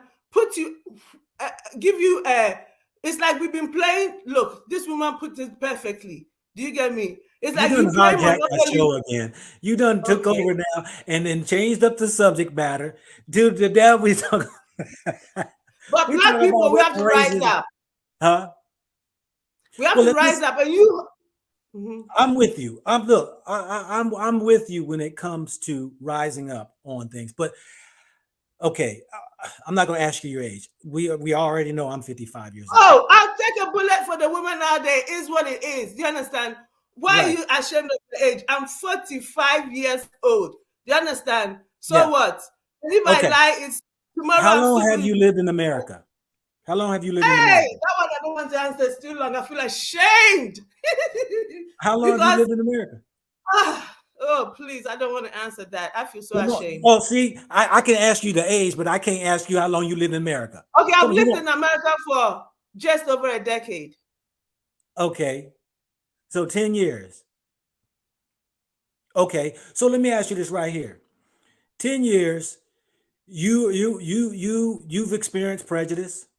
You've experienced a lot of the injustices and all that stuff right there. You want all of Americans, Black Americans, even Africans to rise up in America, boycott for 3 days so we can try to get the reparations. Yes. Okay. And it can be done. Okay. I'm not going to say it can't be done. I'm just saying, will it be done? Because it will be done. Look. And this is my part. This is just my say right here. Sometimes we can get so focused on the whole, we forget about the individual ourselves. Yes. Okay. I'm going to say reparations. All right. Yes, we should have reparations. Everybody else got it. But here's my thing. What is that going to do for you tomorrow when it don't come, or the next year, or the next time it don't come? What are we going to do now? What are we going to do now?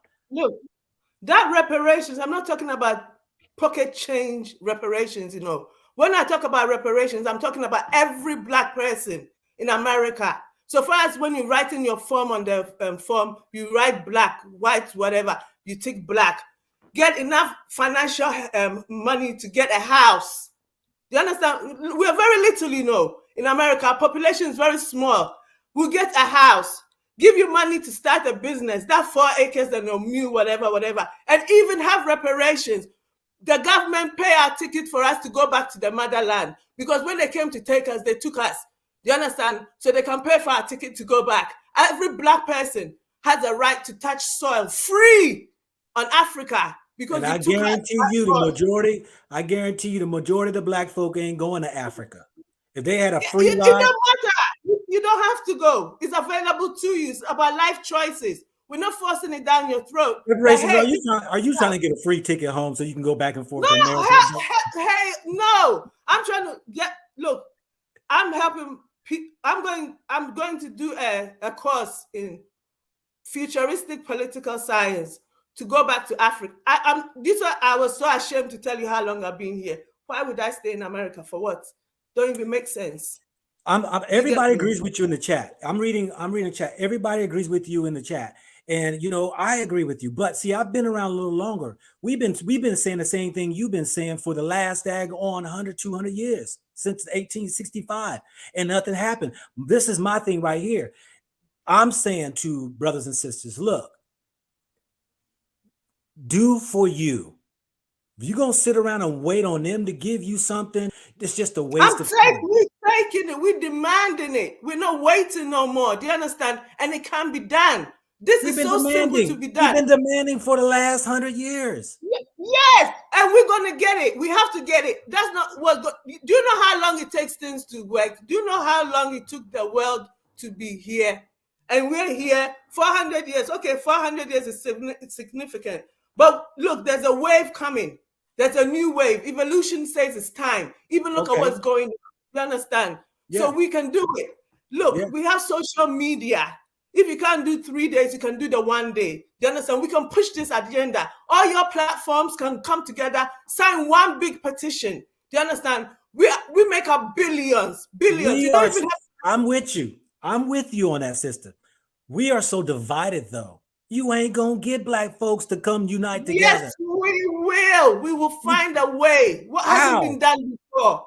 How? Through social media. Or just a simple petition, on every social media page.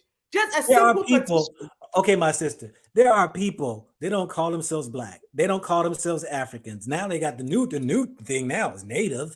People want to be Native Americans now. And then you got those who are part of the LGBT community. And then you got some of us that are in the political arena there. I'm Republican, I'm Democrat. Then you got blacks that are over here that are part of this group and that group. And we're so divided that it's just trying to get the unity. What I'm saying is that you can find your group of people. If you want to go march and knock on White House doors and in the Capitol building, by all means.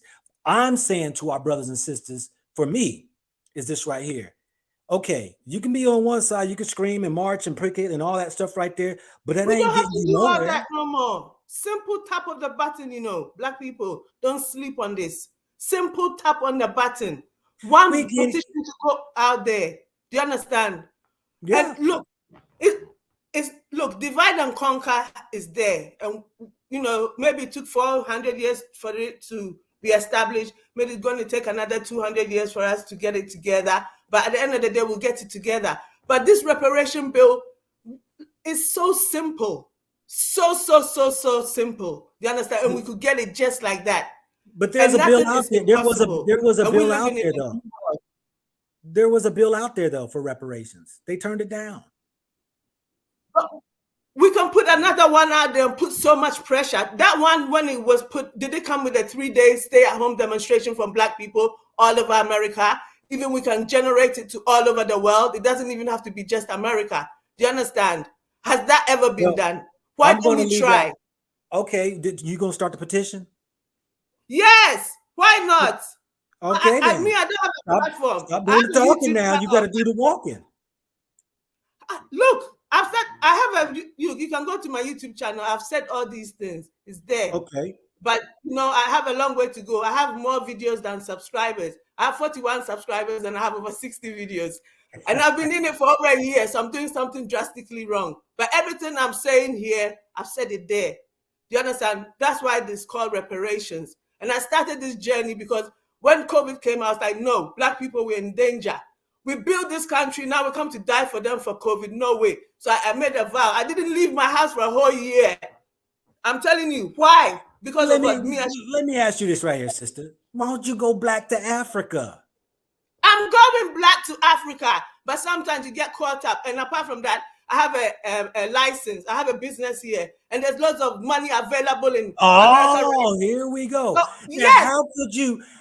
Okay, so you came here to America. You started a business. You making a lot of money. Can't everybody do that? No, it's so hard. It's so You hard. did it though. Your parents have money. No. Oh, You please came here with forget a that boatload of story. I money. may have a business, but who told you I'm making lots of money right now? You You just said understand? lots of money. You have a That said, business. there's lots of money available in America right now for Black-owned businesses. Do you So understand? why would In somebody terms of have a complaint then for reparations if all this you can get money for businesses and stuff? no, listen to me. Reparations is something that is rightfully ours, so I shouldn't come and chase after it. It should be Okay. there like Medicare. Do you understand? Right. That's why I said it can even go. They can start deducting it from their taxes, reparations. Everybody but Black people will pay that taxes, so that will be embedded in their mind brain. Every time they get their pay stub, there's a deduction for reparations for what they did against Black people. Do you understand? So, And these things can be done.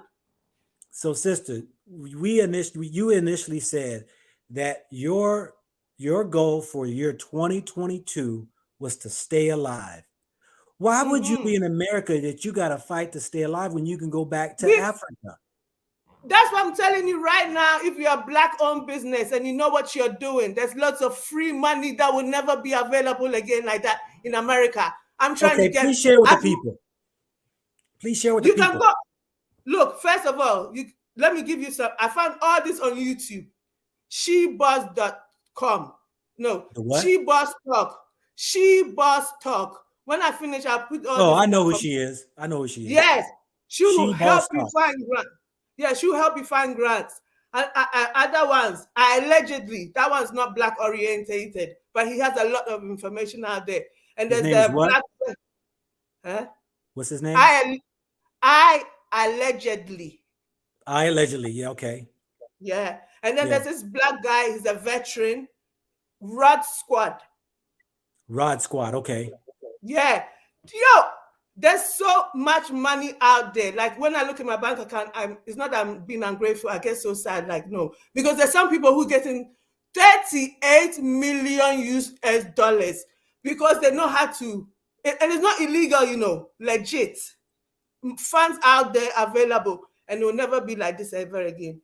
So and then, I have to hurry up and go though, because, now Ghana have to do vaccine. I have to go and find some way past the border, go by land, swim before I get to Ghana. See that, and then we got to say this then. So, on one aspect of it, you can come to America, you can go ahead and start a business, you can make money, generate, you can build your wealth, and you saying you going back to Africa. And so there is that, but you're saying too that, we have to continue to fight for reparations, what is Yes. ours. Now, hold up. Now, do you think you deserve some reparations too? Hell yeah! My ancestors built this. When they say some people don't get mad. Yeah, when they say go back to Africa, go back to where? I built this. This is my right. Even when people are running away, I own this. I built this. Do you understand? So I have every Black person. So far as when you fill in the form, you tick Black. Yes, I have a right. This is mine. Yes. Okay, that's interesting now, because see, that's one of the hundreds of things that was addressed when I forget the senator's name who initiated the reparations, was who would be warranted or who would have the right to reparations. You moved here 10 years ago and you're saying you deserve reparations too. You're saying all Black people deserve, no matter what. Black people. Look, reparations, and I even want to get reparations for Libya, for America killing Gaddafi. Reparations doesn't stop just here. Every Black person. So far as you fill a form and you identify as Black, that's it. And don't let divide and conquer get in the way, who deserves it. I know there's a battle between the people like me who just came or whatever and the African Americans for real. Do you understand? Don't let divide and conquer keep on going. I'm with you. But I'm saying that was a topic with those who were saying who rightfully should be awarded reparations? Should it be those who have lived here and their mother, fathers, grandparents on up back to slavery, be those, or even are those who've moved here from other countries, African descent, Without a should be awarded doubt. to? Huh? Without a doubt, does it even come into question? Who came here? Who was dragged over the ocean? Do you understand? Right now, I'm a modern slave. That's why I feel ashamed when I tell you that I've been in America for 10 years plus. Because the minute I got here, it was so horrible, didn't make sense. And they'll be like, oh, you get used to it. I said, get used to what? This. Why should I get used to such nonsense and such rubbish? Do you understand? And I'm educated. Do you understand? So why do I have to be a modern slave? Do you understand? And life, romance, blah, blah, and all this But you decided to stay. No, I just happened to no, but every day I'm going. No. I just got caught up. No. It's never been in my mindset to stay. Never, ever. But you've been here 10 years and you enjoying the money you're Yes. getting. You've been here 10 years and you're enjoying the money you're making. No, listen to me. I would have been 20, 30. One day I'll do a video and I'll bring it to your channel. What's the name of your channel? People want to know the name of your channel. Reparations. I'll put it in the comment section because it's even hard to find because I don't really know about technology and all that. When you put reparations, it will even pop up. But if you put reparations, save Ghana's water, it will pop up. And I'll put it in the comment section. Do you understand? If I had stayed in Ghana like the sensible human being that I was, when I was in Ghana, when I go and see people off at the airport, I want to cry, I feel sorry for them. And I knew that Babylon would come down and burn, and I got caught up in Babylon. You know how, my soul is so... When I don't even want to die in America, that they'll have my body to bury in the ground. They can't even have that. Do you understand? Why don't you go back? I'm on my way. I'm almost there. Don't worry. I'm settling myself. When's the last time you been? I was in Ghana from 2017 to 2018 for a year. Don't worry. Me, I'm connected. Do you get me? Yeah. Don't worry. Okay. I'm going back. Okay. Yeah. Well, I'm all for us, standing up and, fighting for the reparations and all that right there. But my thing is that sometimes I see our people are sitting around doing nothing, waiting for handouts. When I say, look, hold up, kill all that sitting around doing nothing, waiting for handouts. You need to go out there and get yours. There's reparations out here right now. You got to find it. You found one of them. You found a grant. But I'm saying you found one of the reparations, which is a grant for money for your business. Go Black, we are traumatized people. What we have been through, if it was white people that have been through what Black people are going through, we will have PTSD, blah, blah, allowance. It's not everybody who have the strength. And let's be honest how hard it is to be Black in America. Yeah, it's not easy, yo. It's not easy. And but why you do we have here, been here 10 years? It ain't that bad. Look, everybody and their strength. I may be a strong human being. Doesn't mean everybody is a strong human being. Do you understand? And we need help. We have been traumatized. Black people, we need deprogramming. We need a lot. And that's what reparations come down. Then the Black person will relax, be at comfort, like how you experience when you go to Ghana and Africa, resettle their mind with their reparations. Do you understand? And get there. It's like, it's too hard. Why? We're not stupid people. We're not that stupid that we wouldn't have been there already. Do you understand? It's very, very hard. That's what we need reparations. It's our right. Well, I mean, I'm not going to say it's not our right. We definitely should be awarded like the rest of all the other nationalities that have been taken advantage of or was used and abused and was compensated with reparations. I'm with you on that. But my thing is this right here too, is that, I've been, like I said, I've been around 55 years. We've protested, we've marched, we've yelled, we screamed. Okay, we're passing the baton on to the young ones because my thing is that there's places out here better than America. Now, you chose to come to America where I sit here and say that, you know what? For those who have some money, should be going to Africa and can live, or any other country around the world too. It ain't got to be Africa. There's many countries you can live very well in if you have some of this and a little bit, some money. But I have to say this right here, reparations. I have to say this right here. A lot of what I'm seeing today of our misfortune today, 2021 going on 2022, a lot of it is self-inflicted from us abusing and hurting ourselves. Why is that? Why is Well, that? I mean, I can go and say that, yeah, there was planned. Believe me, I have had arguments with people. People say, oh, the system has caused us to be this so-called Yes, don't underestimate fighting it. amongst each other, not right there. But there again, you started off this daggone show saying, love and respect yourself. We have to get back to Amen. that. We have to get back Amen. to that. White man ain't got nothing to Amen. do with that. We have to love and respect ourselves. There was a day, Yeah. you weren't in America, when the day was Black folks really loved and respected ourselves. When we lived across the track, we had our own businesses, we had our own jobs, we did for ourselves, we looked out for each other, we did all. When integration Black came, Wall Street coming when back. integration came, everything went downhill and we divided. I'm saying that, yes, we're talking about uniting. You're not going to give everybody to unite. There's a lot of people love their lifestyle and love where they are here in America. They don't call themselves Black. They don't call themselves Africans. They call themselves Americans. And those people there are going to be those against you and scream about, no, don't get no reparations. You got some of them Black congressmen up there saying that, Black senators who are saying that. And I'm saying, Black people, like you said, because I've done videos, love and respect yourself. Get off of your ass. Go get it.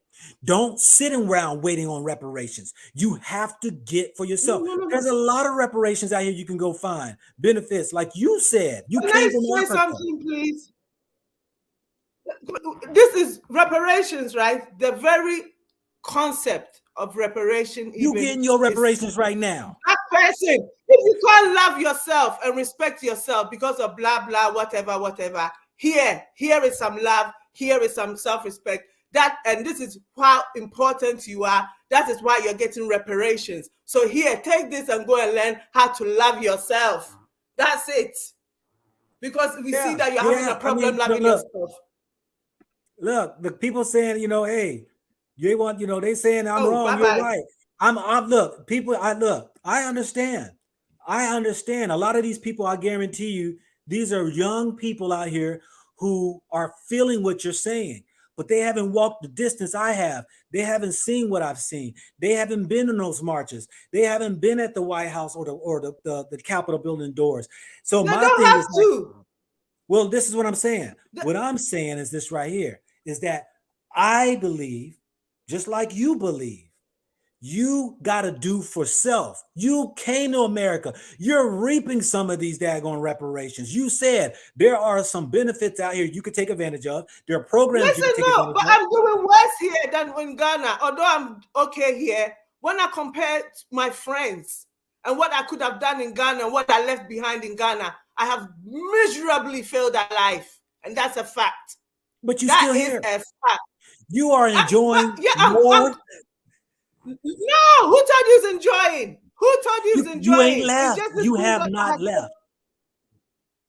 Look, that's why I told you love. Love can get you caught up. It's love. It's not America. Do you understand? Was that what it Personal is? one-on-one love. Do you understand? That what love got to do with it? Exactly. That's why I woke up one day after what love got to do with this shit. And I'm gone. I'm feeling you, sister. I'm feeling you in all. I believe, look, don't get it twisted for you all out there in the chat. We deserve the reparations. But what I'm saying is until then, see, my sister, she came into America from Africa, started a business, got some grants, and did for it. Do you know how many Black people out there is sitting around here stuck on welfare and government the food stamps and stuff and won't move, won't I've get out here taken and food do stamp for. before. I've taken food stamp before. I've taken food stamp before. Yeah, The grants and stuff opportunity just arise now because of COVID. If it wasn't yeah, COVID, I wouldn't be singing this song.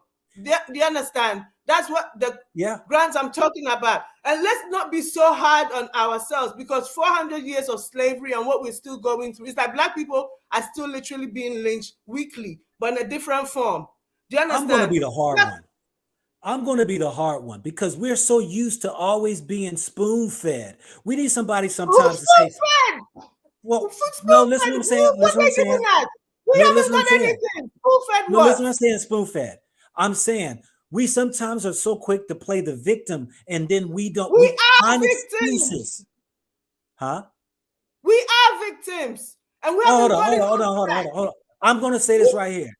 Yes, we are the so-called result of those who suffered through slavery, through the Jim Crow, and we still going through a lot of prejudice and biases. Yes, it does exist. It is here. But what I'm saying is this right here. So many of us want to use the old excuse and not go do. That's why this whole show I'm doing is like, look, I'm trying to motivate, encourage, and drop some gems and say, look, it is upon you. Your destiny can't be stopped. They can't hold you back. It is up to you to go get it. It is up for you to go ahead and sacrifice. It's up for you to come up with ideas. It's up for you to get out of this bad situation. They are not going to give you a handout and lift you up. It's up for you to do it. Go Black. Somebody understands everything that you just said, right? And this is a system that is built against you. And you get up and you fight and you fight and you fight and you keep on being knocked down, keep on being knocked down. Look, you are only human. And this system, the whole constitution of the whole entire world must be taken away and reinstalled, because the Constitution of America was built on slavery. And we're still using those rules now. So that's why, you can say that we want a handout, but we must not underestimate that system that was put against us. Do you understand? Until we dissolve that system, we're going to need reparations. I'm with you on that. I agree 100% in everything you said, but I'm saying on the other side of that is that so many of I hear a lot of excuses of people who just not doing. Look, it's like blaming that, why you can't make it in life because you was abused as a child. Somebody took advantage of you. And how long are you going to play that broken record? Or are you going to get up, dust yourself off, and go get it? Somebody has to keep it real with our people. We can't just keep on sitting around here talking about slavery, slavery, slavery, slavery, the white man, the white man, the white man, the white man. We know that. And yes, we can march and we can talk and we can put bills in and all right there, but what are you going to do now? You got to go out there and go get it. It is there for you. You can go get it. It's there for you. But here's the problem. The sad problem of it is that we're doing self-inflictions. We got kids out here having kids, people strung out on drugs, people out here our youth are killing each other, strung out on drugs, out here doing all these crazy things and not taking advantage of what avails them. There are opportunities here in America. Now, a lot of y'all know me. I give America, I call it damn Erica, has done a whole lot of injustice against us. But you know what? I've said before, I am not going to use that as a means, as an excuse for us not to get ourselves in shape, to better ourselves, to love, like you said, love and respect ourselves, to get up, dust yourself off. Stop holding on to the daggone excuses and go get it. You got to stop blaming and go get it. What do you expect the white man to do? Give it? No, he's not going to give you it. We can have this dream like Martin Luther King been saying, I got a dream. That dream was a nightmare, and he realized before he died that he was sending us into a burning house. He should have kept it, like he said, segregated, not integrating, because it made matters worse. Listen, Go Black. I'm so happy you said that. If in this day and age that we're living off, full of lazy bones, children don't want to do anything sitting there, and we're expecting the little children to rise up, So why is it that the white children are doing the same thing? They kill each other too. They're sitting at home lazy, not doing anything. But somehow the system gives them enough leeway to get by. Do you understand?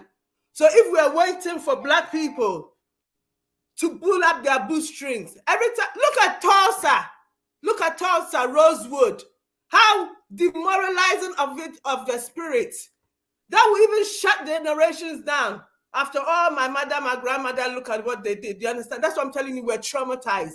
That's why we need reparations, so that we can relax and be part of the world. Yes, and we want handouts. We're demanding handouts. They should give us handouts because the system's too hard, and we're finding it hard to make it. And we need it. I'm gonna tell you this right here, my sister. I feel you on that, but I'm gonna tell you this right here. In my experience, now you know I've been to 13 countries in Africa. I've been around this globe, and I find this to be true. You're always gonna have poor people because you're just gonna have people who just, you know, don't have that drive, that don't have that way or whatever. But this is what I find. In one area, I can find dirt poor people, but I can find people for whatever reason, for however they did, they got out.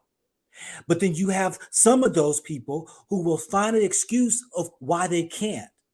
And I'm sitting here trying to motivate people and tell them, yes, you can. You got to stop. You got to change the mentality. That's where my whole show started. We got to change the mentality. We got to change the circle of friends we have. Sometimes you got to put your family out. Sometimes you got to change the music you listen to. You got to change the books you read. You got to change because this system is a corrupt system. This system is against you, but it doesn't mean you have to lay down and give up. Yes, there's potholes in your path. Yes, there was obstacles in my path. Yes, there were doors closed in my face. Yes, there were people who told me no, but I did not quit. I kept on and I kept on. And when I found out that I gave more energy for my own business adventure than for the 9-to-5 job, I've always worked for myself and I've always made way to respect myself, respect my money, build my money, make more way, more business, and you can do it. I didn't have no silver spoon in my mouth. My mom and daddy didn't leave me a penny. I started with zero. I even went into the military making pennies, but and then I woke up one day and decided to do a business. And that business brought me more and more and more to where when I let the military go, I then said, I ain't working for nobody no more. I see how much I've made. I'm going to go ahead and work for myself. And I did that. And I am no different than anybody else. I was abused as a child. I was molested as a daggone child. I had a whole lot of issues in my path. I was strung out on alcohol. I had a whole lot of issues and stuff like that in my life. I've had sexual diseases. I had babies out of wedlock. I've had all of those dramas like a lot of people said. You know what I'm saying? I mean, so my story ain't no different than most people's stories. My thing of it is that I found out in my interviewing people around the globe is that you either got the drive to do it or you don't. And most of us Black people are terrible with money. We spend every penny we got. Used to be me back in the day. But I had to realize I had to respect myself as I get up every morning to go to work, and that money that comes in, save a little and then spend a little. But we want to shine, gleam, glam for everybody and ain't got a pot to piss in. We'll drive a $40,000 car, but only making $30,000 a year. We rather go ahead and get an expensive house instead of living within your means and be able to use money for your freedoms down the road. We rather ignore for our children's future and worry about what we have today, what we're going to wear today. That's where we are. We got to change this whole mindset. Yeah, we looking over what the white man's children are doing, but what are you doing with your children though? We know the system is against us. And anybody know my channel? I've been yelling this. Yes, the system is corrupt. There are lands out here that'll treat you a whole lot better than America. Why are you still standing in the fight? Why are you in the fire still? Go to these other countries out here that will respect you like a man or a woman and give you opportunities if you don't have your own, but you can go do it. That's what my channel's been about. But I'm not going to lend the ear to a lot of people who don't have the drive and don't have the will or don't want to give the drive or have the will or the sacrifice to get out where they are. This is what this right here show is about. Go Black. I'm going to say one last thing. It's going to make your mind go, and then I'm going to leave. Okay. Yes. What you said, There's a lot of truth in that. Do you understand? What we are supposed to do, we are having difficulty doing it, whether it's individual, black trades, system, blah, blah, all those things. The white people, when they were building America, they saw that they can't do it. So what did they do? They come take some black people to do it for them, and they got a break. So why can't we get a break? That's my question to you before I leave. Why can't we also get a break? Why not? I'm past that right now. What I'm doing right now is for my children to give them the break. Everything I'm doing is for my children right now to give them the break. When I'm buying properties in different countries, that's my children's break. When I'm working my butt off right now and have all these different things going on, that's my children's break. I'm going to give my children the break. I'm not dependent on the white man no more. I'm 55 years old. I'm at a place now because I've seen they ain't giving up nothing. They keep overlooking We're taking it though. You see the way they came to take it from us, we also coming to take it from them. We're taking it back. Do you understand? It's not about begging anymore. We're taking it. Do you get me? You know how long, how hard and what it takes for a race to be successful. And look at history. Do you understand? It's all about war, corruption, come and take over this, come and take over this, come and take over that. So we have to take it. And if we don't take it, we're not going to get there because, as you said, look at all our problems. How are we going to get there?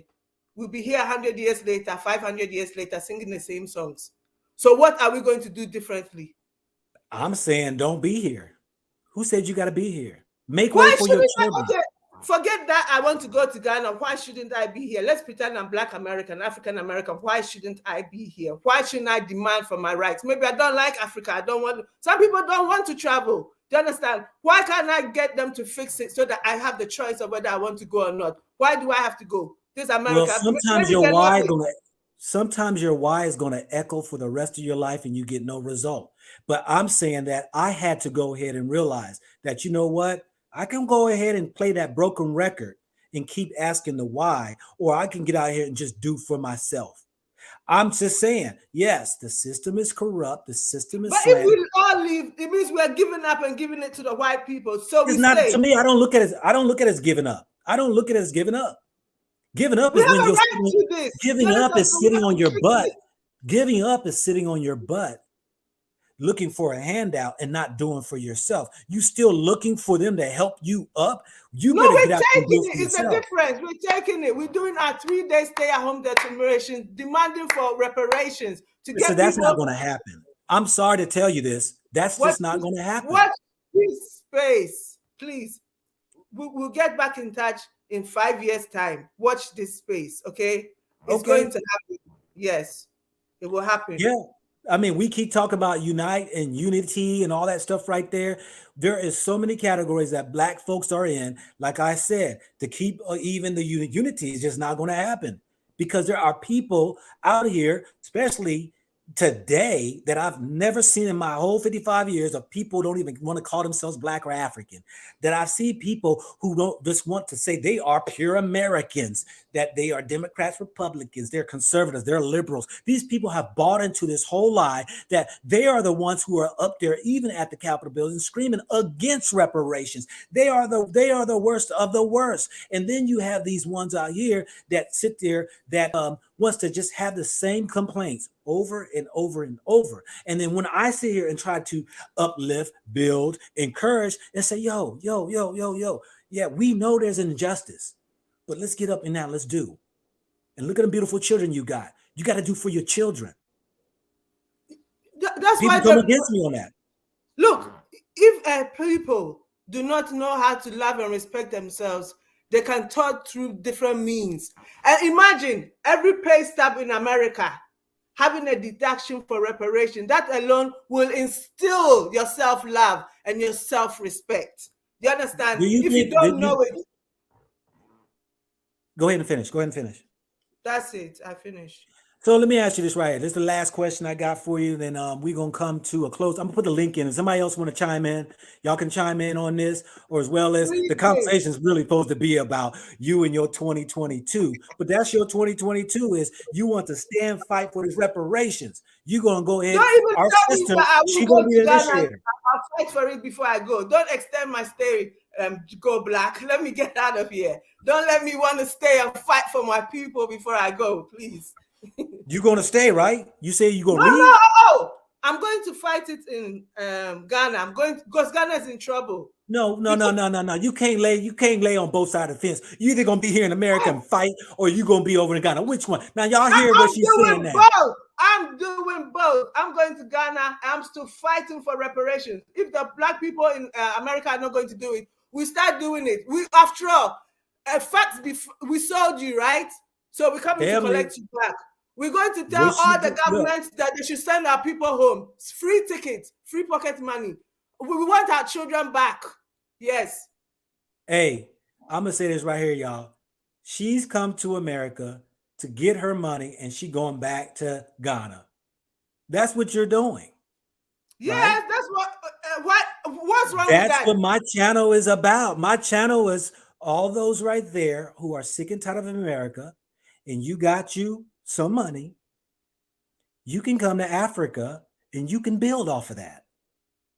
And Go if you're black to scared Africa. and you don't want to lose your money, reparation bills will demand that the government that you're in send you to America with some pocket change so that you go and look free. Everybody likes everything free. So free ticket to America. Do you understand? To Africa for every black person. Some will go, some won't go, but at least it will help. Yes. Well, you know, Go my back, thing I'm is that going. I'm going. You make me talk too much. okay, my sister, you have a blessed day. Nice talking to you and all that right there. I appreciate the conversation. It's been great. Okay, thank you. Bye-bye. Okay, bye. All right, we got Tiarka. Was that Tiarka? Yeah, Yeah. Tiarka. What's up, brother? What's Good up? to see you. I think y'all both right, but I think the Oh sister yeah. just wasn't listening to your point. But that it's a lot of people here think that we deserve reparations, but the politicians ain't there. And that's what we need, the politicians to, because they the ones that hold the purse strings, and they the ones who the people who waiting in they lobbies are called lobbyists, and those lobbyists are no one involved in reparations, and you got to pay for access to politicians. We got to get that money first, before we even think about that conversation. The government doesn't even make toilet paper. It subcontracts that to other people. So you gotta have a toilet paper business in a place for the government to even do business with you, so that it could so you can make toilet paper for them. So Yeah. the sister right, we deserve reparations, and I agree that all of West Africa, because the world came against West Africa for several centuries and decimated West Africa and took her people away and brought them over here and built this new world. So I'm not opposed to what she said. Look at the Well, Liberia no, project. I'm This, gonna say this right here, and I've been to Ghana several times, and Ghana admits they sold slaves or yeah, sold Africans to the white man. So mm-hmm, Ghana need to be giving up some reparations too. yeah, So yeah, all of y'all brothers in America, y'all sisters, y'all need to go on over to Ghana and scream on the front door of President President Abdo and ask for reparations because they sold Africans to the white man. So we yeah. should get The Ashanti Hene, huh? the Ashanti Hene. Yeah, they Yeah. sold it that the Dahamis. This is where the It land was a lot of of people Asebu. involved in it. For some people don't know, right there in Ghana, a Cebu land that's given 5,000 acres was given by a chief for the he admitted that yes, that his tribe and area there did sell their own people to white people, and to Mm-hmm. get some at least some of that back to give some reparation. That 5,000 acres of land is still there. You can build on your land there. I think it's 700 for the survey and stuff like that. But they gave land. Yeah, So But you know, Reparations is my your birthday. conversation ain't really even about my mentality ain't even thinking about reparations. I think like I actually, talk to a person in Ghana every day, and I want to bring him here so that, because we got like you said, it's so many us African Americans that have all these opportunities in front of us and not taking advantage of them. And I want good natured people to come here and to show out with all these opportunities and make as much money. And I want to go to Africa too. I want to visit Africa and I want a home in Africa. But my kids' heritage is America. My kids are a part of this bona fide trust, and a lot comes with that. This is a powerful citizenship. So I'm not going to rob my kids, and I want other Africans to help try to repair themselves and their family and their village, and I want to help out in that also. But it is no talking. I got a brother who owns 17 properties, and I got a sister who's doing nothing. My sister expect my brother to just pass out her money, so much so that he don't even talk to her no more. Because she won't do nothing. And every time I say to her, well, maybe we should get together and we should buy some properties, she don't even want to have that conversation. She just expects for someone to hand her something. It's a lot of African Americans that are just finished, but it's a lot of Africans that are ready to come and take advantage of a lot of the opportunity that America has to offer. A lot of people around the world is coming to America, taking advantage of some opportunities. Yeah. But I'm just saying Africans are missing out and they want to get here, and I understand what you said. The sister only been here 10 years. She don't know us like we know us. Right. And it's some stuff that we going through that, man, I'm not even a religious person, but I gotta say, man, a lot of us have turned into demons, and it's just no redeeming some of us. But I see somebody else on the panel, but I just wanted to say I think both of y'all right. Well, I Peace. appreciate it, man. And I appreciate the words you coming in with and all that. So, hey, you have a good one, my brother. Good hearing from you again. Kwame is on the mic. Go Black. Go Black. How are you doing? I'm doing great, brother. What about yourself? I'm doing pretty good. Just calling you from Virginia. So I just had a few comments. First to the sister that came on earlier. So obviously I'm from Ghana. I've been here over 20 years, right? I've been back and forth a couple of times, but mostly been in the States. You've been here so long, you lost your accent, huh? Right. And so look, I think, she's talking about reparations, right? I got that. I think we can have some conversation about that. But, with me being here 20 years, I think the notion that somehow every Black person should be included, I think honestly, I think it's an insult to the African Americans. I, for one, will not be standing in line getting reparations because I migrated to America. And I think the African Americans here, yes, we can have a conversation about, if you have your great grand folks were slaves in this country, yes, I think that makes sense. But I think that the notion that every Black person, because you checked it, hey, I'm Black on the application somehow qualifies you for reparations, I think it's a little naive. So I don't want to put that out. So I just thought I was a little concerned when hearing her saying that. The other thing I want to talk about is look, you said something I think it makes sense. I know you catch a lot of flags. I've been watching you. You catch a lot of flags when you say things that are accurate, when you report things that are uncomfortable. And one thing I learned is that truth. It's not easy to speak truth. And when you speak truth, you lose a lot of friends. Nobody want to hear the truth. Everybody want to hear the things that makes it sound good. So you point out some discrepancies with Ghana, and people start bashing. I'm saying like, okay, well, I've been there a few times. I know what he's talking about, right? And I also said, listen, you know, people are saying, well, you're kind of, bashing Ghana. I said, well, there are many channels that just make Ghana seem like a utopia, right? All they do is talk about it positive, which is good. So it's okay for somebody else to report some discrepancies that they see in the same country. Doesn't mean that you're anti-Ghanaian, right? You just bring it out, and I'm like, wait, it's facts. It's not like you're just making something up. It's something that is been, it's evidence. There's videos that you have evidence that this is happening. That's all you were doing. So I think, and so I was like, man, this is so unfair that we're in this day and age that we can have a dialogue, we can have an honest conversation about one country, and as soon as you point something that people are actually feeling on the ground, whether it's the people down there or the diasporas going there, which is facts. I went to Ghana and they thought I was an American. They didn't know that I spoke the language. I was quiet.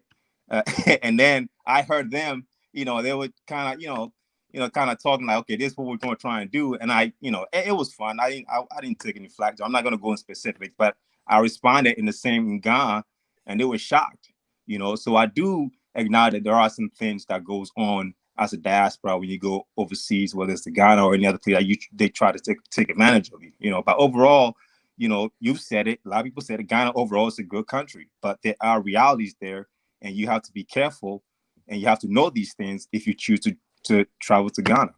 Yeah, I Right? mean, because I'm responsible for, man, groups of people who pick my brain, as well as paying consultations for me to give them, man, my insight, my view, my opinion on countries I've been to. And so, like you said, I know there are other YouTubers, man, who just keep it on the good side. And I'm like, nah, I'm not going to be responsible for you to go to a place that you think is, like you said, utopia, and you get there and you see there are some things that aren't exactly the way I might have portrayed them to be, that might cause some issues. And so we got to be real. And that's what my sister, who was talking about the reparations, I'm looking on the other side, because my thing is this right here. I can say this right now, and I say it proudly. Nobody gave me nothing. And you know what? Being 55, I don't expect the white man to give me nothing. I've done it. I rode the bull. I got bucked off many a times, and I still got on. There was time, like I said, when I was young, I almost took my own life because of woes of life.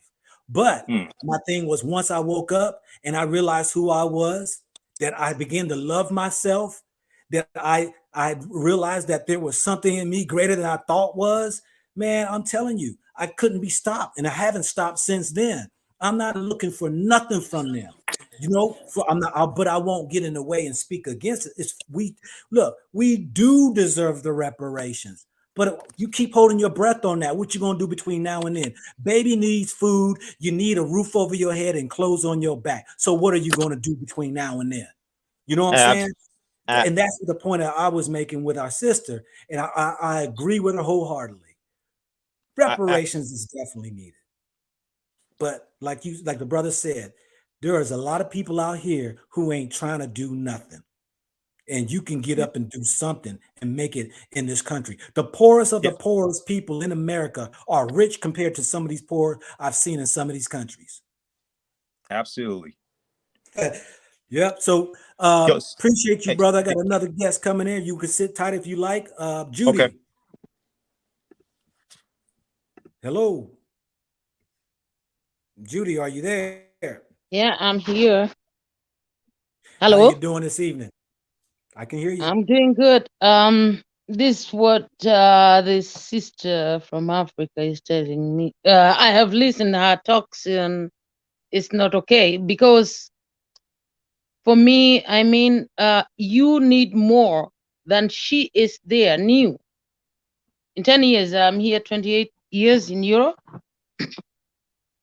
but you deserve more, because she don't know in this Black community how far they have gone till they have built their land.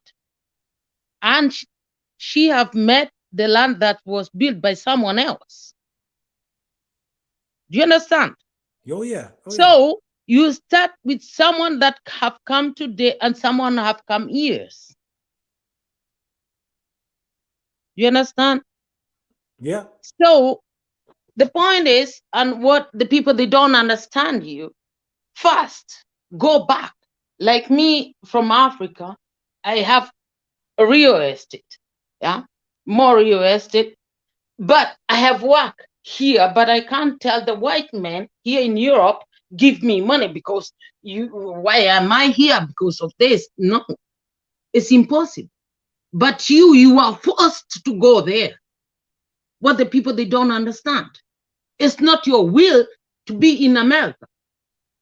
The black people, they were forced. And these books, there is books in me, I'm 50 years old, and all books that I read when I was in school from 2, 3, 4, 5. And then those books, they have drawn. It's not the books that the history in Africa is. How the black people, they were taken in America. But today, they don't have those books. Mm-hmm. It's true. How I read today, you say the slaves, they were sold. They were not sold. The slaves, when I know my grandmother, she told me, oh, the white men, the business was with the Arabs and the white men. Do you understand, Black? I'm Go hearing Black. you. I'm listening, sister. Yeah. Go ahead. Go ahead. And today, everyone is putting that word. When you go to the people, they were in school in 70s, they know that the white, black people, they were not sold by the black people. They were sold by the Arabs because they were doing exchange, whatever, mangoes, and the other, they was bringing this. So there was no black. And I can remember my great-great-grandmother was telling me they were burning houses. They were carrying people with power.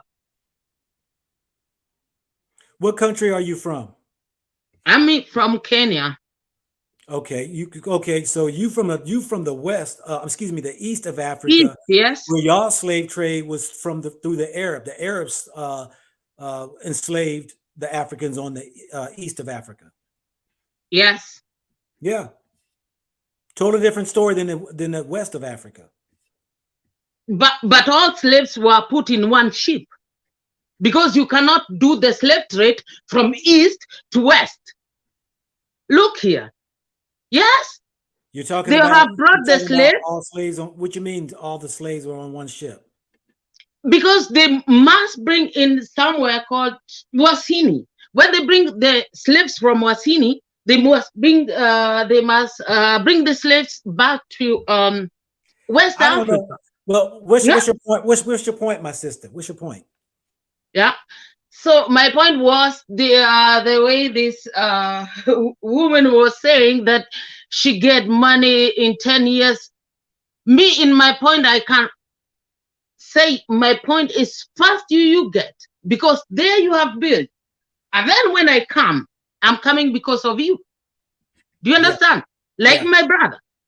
Yeah? Because you have built there. Well, it's like when I come in a house, I will come and sleep there because this is your house and I'm your sister.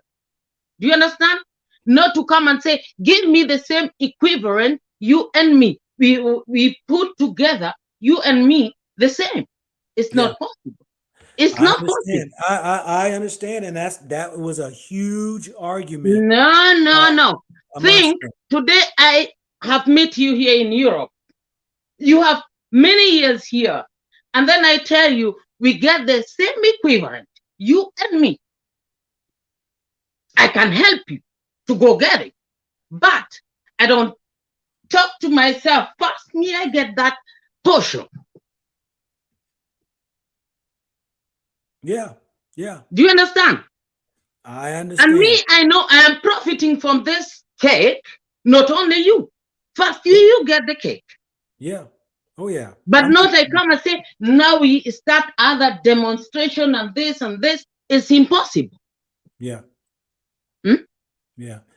First, you get the cake. Well, sister, I'm going to have to end right now on that because I'm past due on time. But I appreciate you calling in and all that right there. And I appreciate you too, Kwame, and the rest of the guests that came in. I appreciate you all. But let me say this right here because we really got off track, you all, when it came to 2022, and I started off with the getting your mind right. And I guess this is right here is maybe good for the topic, but getting the mind right. You know, we can sit here and continue to wishful think. We can continue to wait on handouts. If you don't have it in your mind to do for self, you're going to be in a predicament that most people are in. You see, most Africans, and we've had some on the panel today, left Africa for a so-called better opportunity. Some went through the back way. Many lost their lives. Some gone on ships, boats. Some snuck into certain countries for better life. They decided they weren't going to sit back and do nothing because they wanted to do something. They got up and went. I'm saying here in America that, you know, yes, there is this long history of injustice in America, but what are you going to do about it? They haven't given you a goddaggone dime yet. What are you going to do between now and then when they do? How far along or far back will you be, you and your kids? Are you going to stay in poverty? Are you going to stay broke down? Are you still going to give the excuse why you strung out on your drugs? Are you still going to go ahead and continue to point fingers when you can get up and go get? I've done it, and many of people done it. I've come from a wreck house. I've had my issues of life, and my thing was I've worked 3 jobs at one time, a span of time in my life, and I kept on, and I kept on. But what I realized when I was poor, broken, disgusted, and I didn't have like the white man had, it was because of me. I was the one blowing all my money, spending it in the streets, spending it on alcohol, spending it in the clubs, spending it on my cars, and I was broke and had nothing to show for it. But the day came when I stopped blaming and looking at myself and said, you can go out there and go do. Though the playing field is not fair, I still can go out there and do. And I did it. And guess what? I'm glad I did it. And I speak the same thing to my kids. Kill the excuses. Kill the excuses. There's no more time for excuses. We know what was did. Everybody in this world have been slaves. White, black, brown, orange, blue, all have been slaves. We can sit playing that broken record and expect to get something, or you can get up and go get it.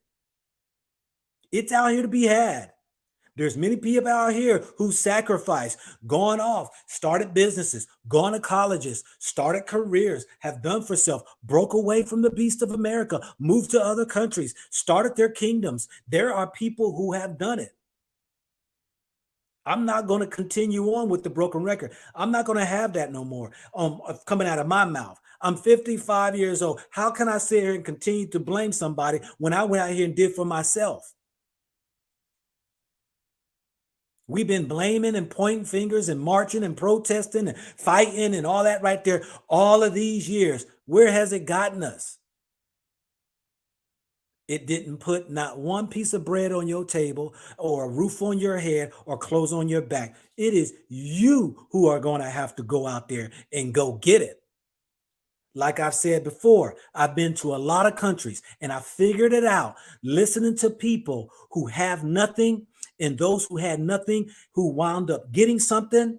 I found out there are just those out there who's going to go get it and those who just don't. There are those who are just lazy and just use excuses. There are those who will point fingers and blame mamas and daddies in their childhood. There are those out there who's going to blame the system. There are those out there who are going to blame the white man. The excuses can go on and on and on, but it doesn't get you nowhere. I'm saying as far as motivating you, encouraging you, if you are looking for a change for 2022, it's going to take you to do it.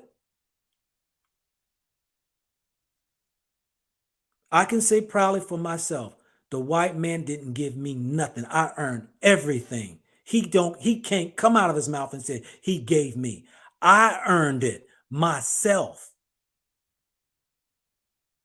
Should we get reparations? Yeah, we should get reparations. We should. But I ain't holding my breath for it. And I'm not putting all my energy trying to get it. That's why I've made way and making way for my children to be international. That's why I'm not just getting properties in Africa. I'm going into the Muslim states to go get property. I'm going down to South America to go get properties. My kids can be international and they can be free and roam wherever it is that they want to be. But you want your kids to stay stuck in a place that really ain't giving you all the props that you say that you're not getting. It's mighty funny. You got a lot of people around the world coming in America, making it happen. Now, I know you're going to say, well, they get programs and stuff and they got grants and stuff that they give. See, you can use that as an excuse if you want. I didn't get none of that. I was broke and poor because of my own self. My family, on my side of the family, they all did well for themselves. Every last one of them on my side of the family. My mom's side of the family, majority of them are dead broke. Living in the hoods. A couple of them got away and broke away from it and did something for themselves. But most of them, and some of them, will take out of my pocket and rob me blind. It's a shame. I've been in the hoods. I've worked in the hoods, had businesses in it. So my thing is that, hey, you know what? Sometimes your own people be your worst enemy and take you out. But see, we don't want to talk about that. Well, no, it's the cops killing. But ain't black folks killing people too? Don't we do self-destructions of each other? They ain't going out killing the cops. They killing each other. Ain't that funny? Gang members, those gangsters and all that can't rile up and go after the so-called enemy, but will do self-destruction for somebody who talk about them. Step on their shoe. Got some heat they want to give. We can argue and debate against each other. But then out of our same mouth, we're going to talk about the white man. Well, I'm saying I'm tired of that broken record family.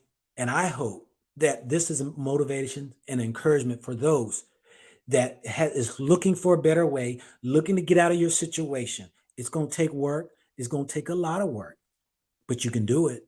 It's going to take sacrifice. It's going to take changing your friends, changing your environment you go to, changing some of your family members, because sometimes they are your worst enemies. But you can do it and get out of it. Believe me, I used to be him. And as they say, look at me now. Started from the bottom, now I'm here. Hey, we all can do it.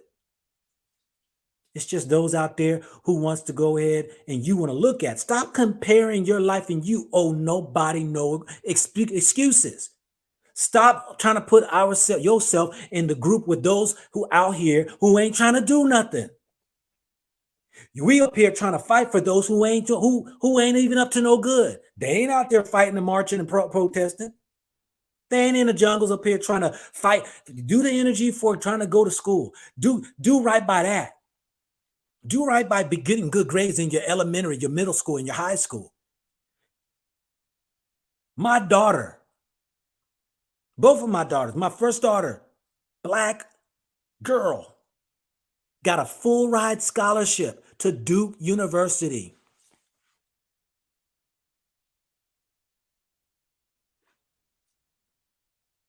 What? She went to a white man's school.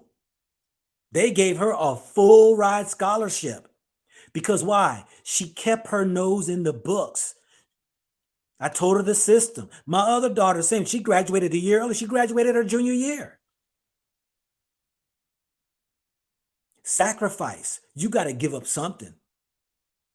This mediocrity thing that we really enjoy in America, that we just expect that everything should be handed to us. I see it in Africa too. I get on the Africans.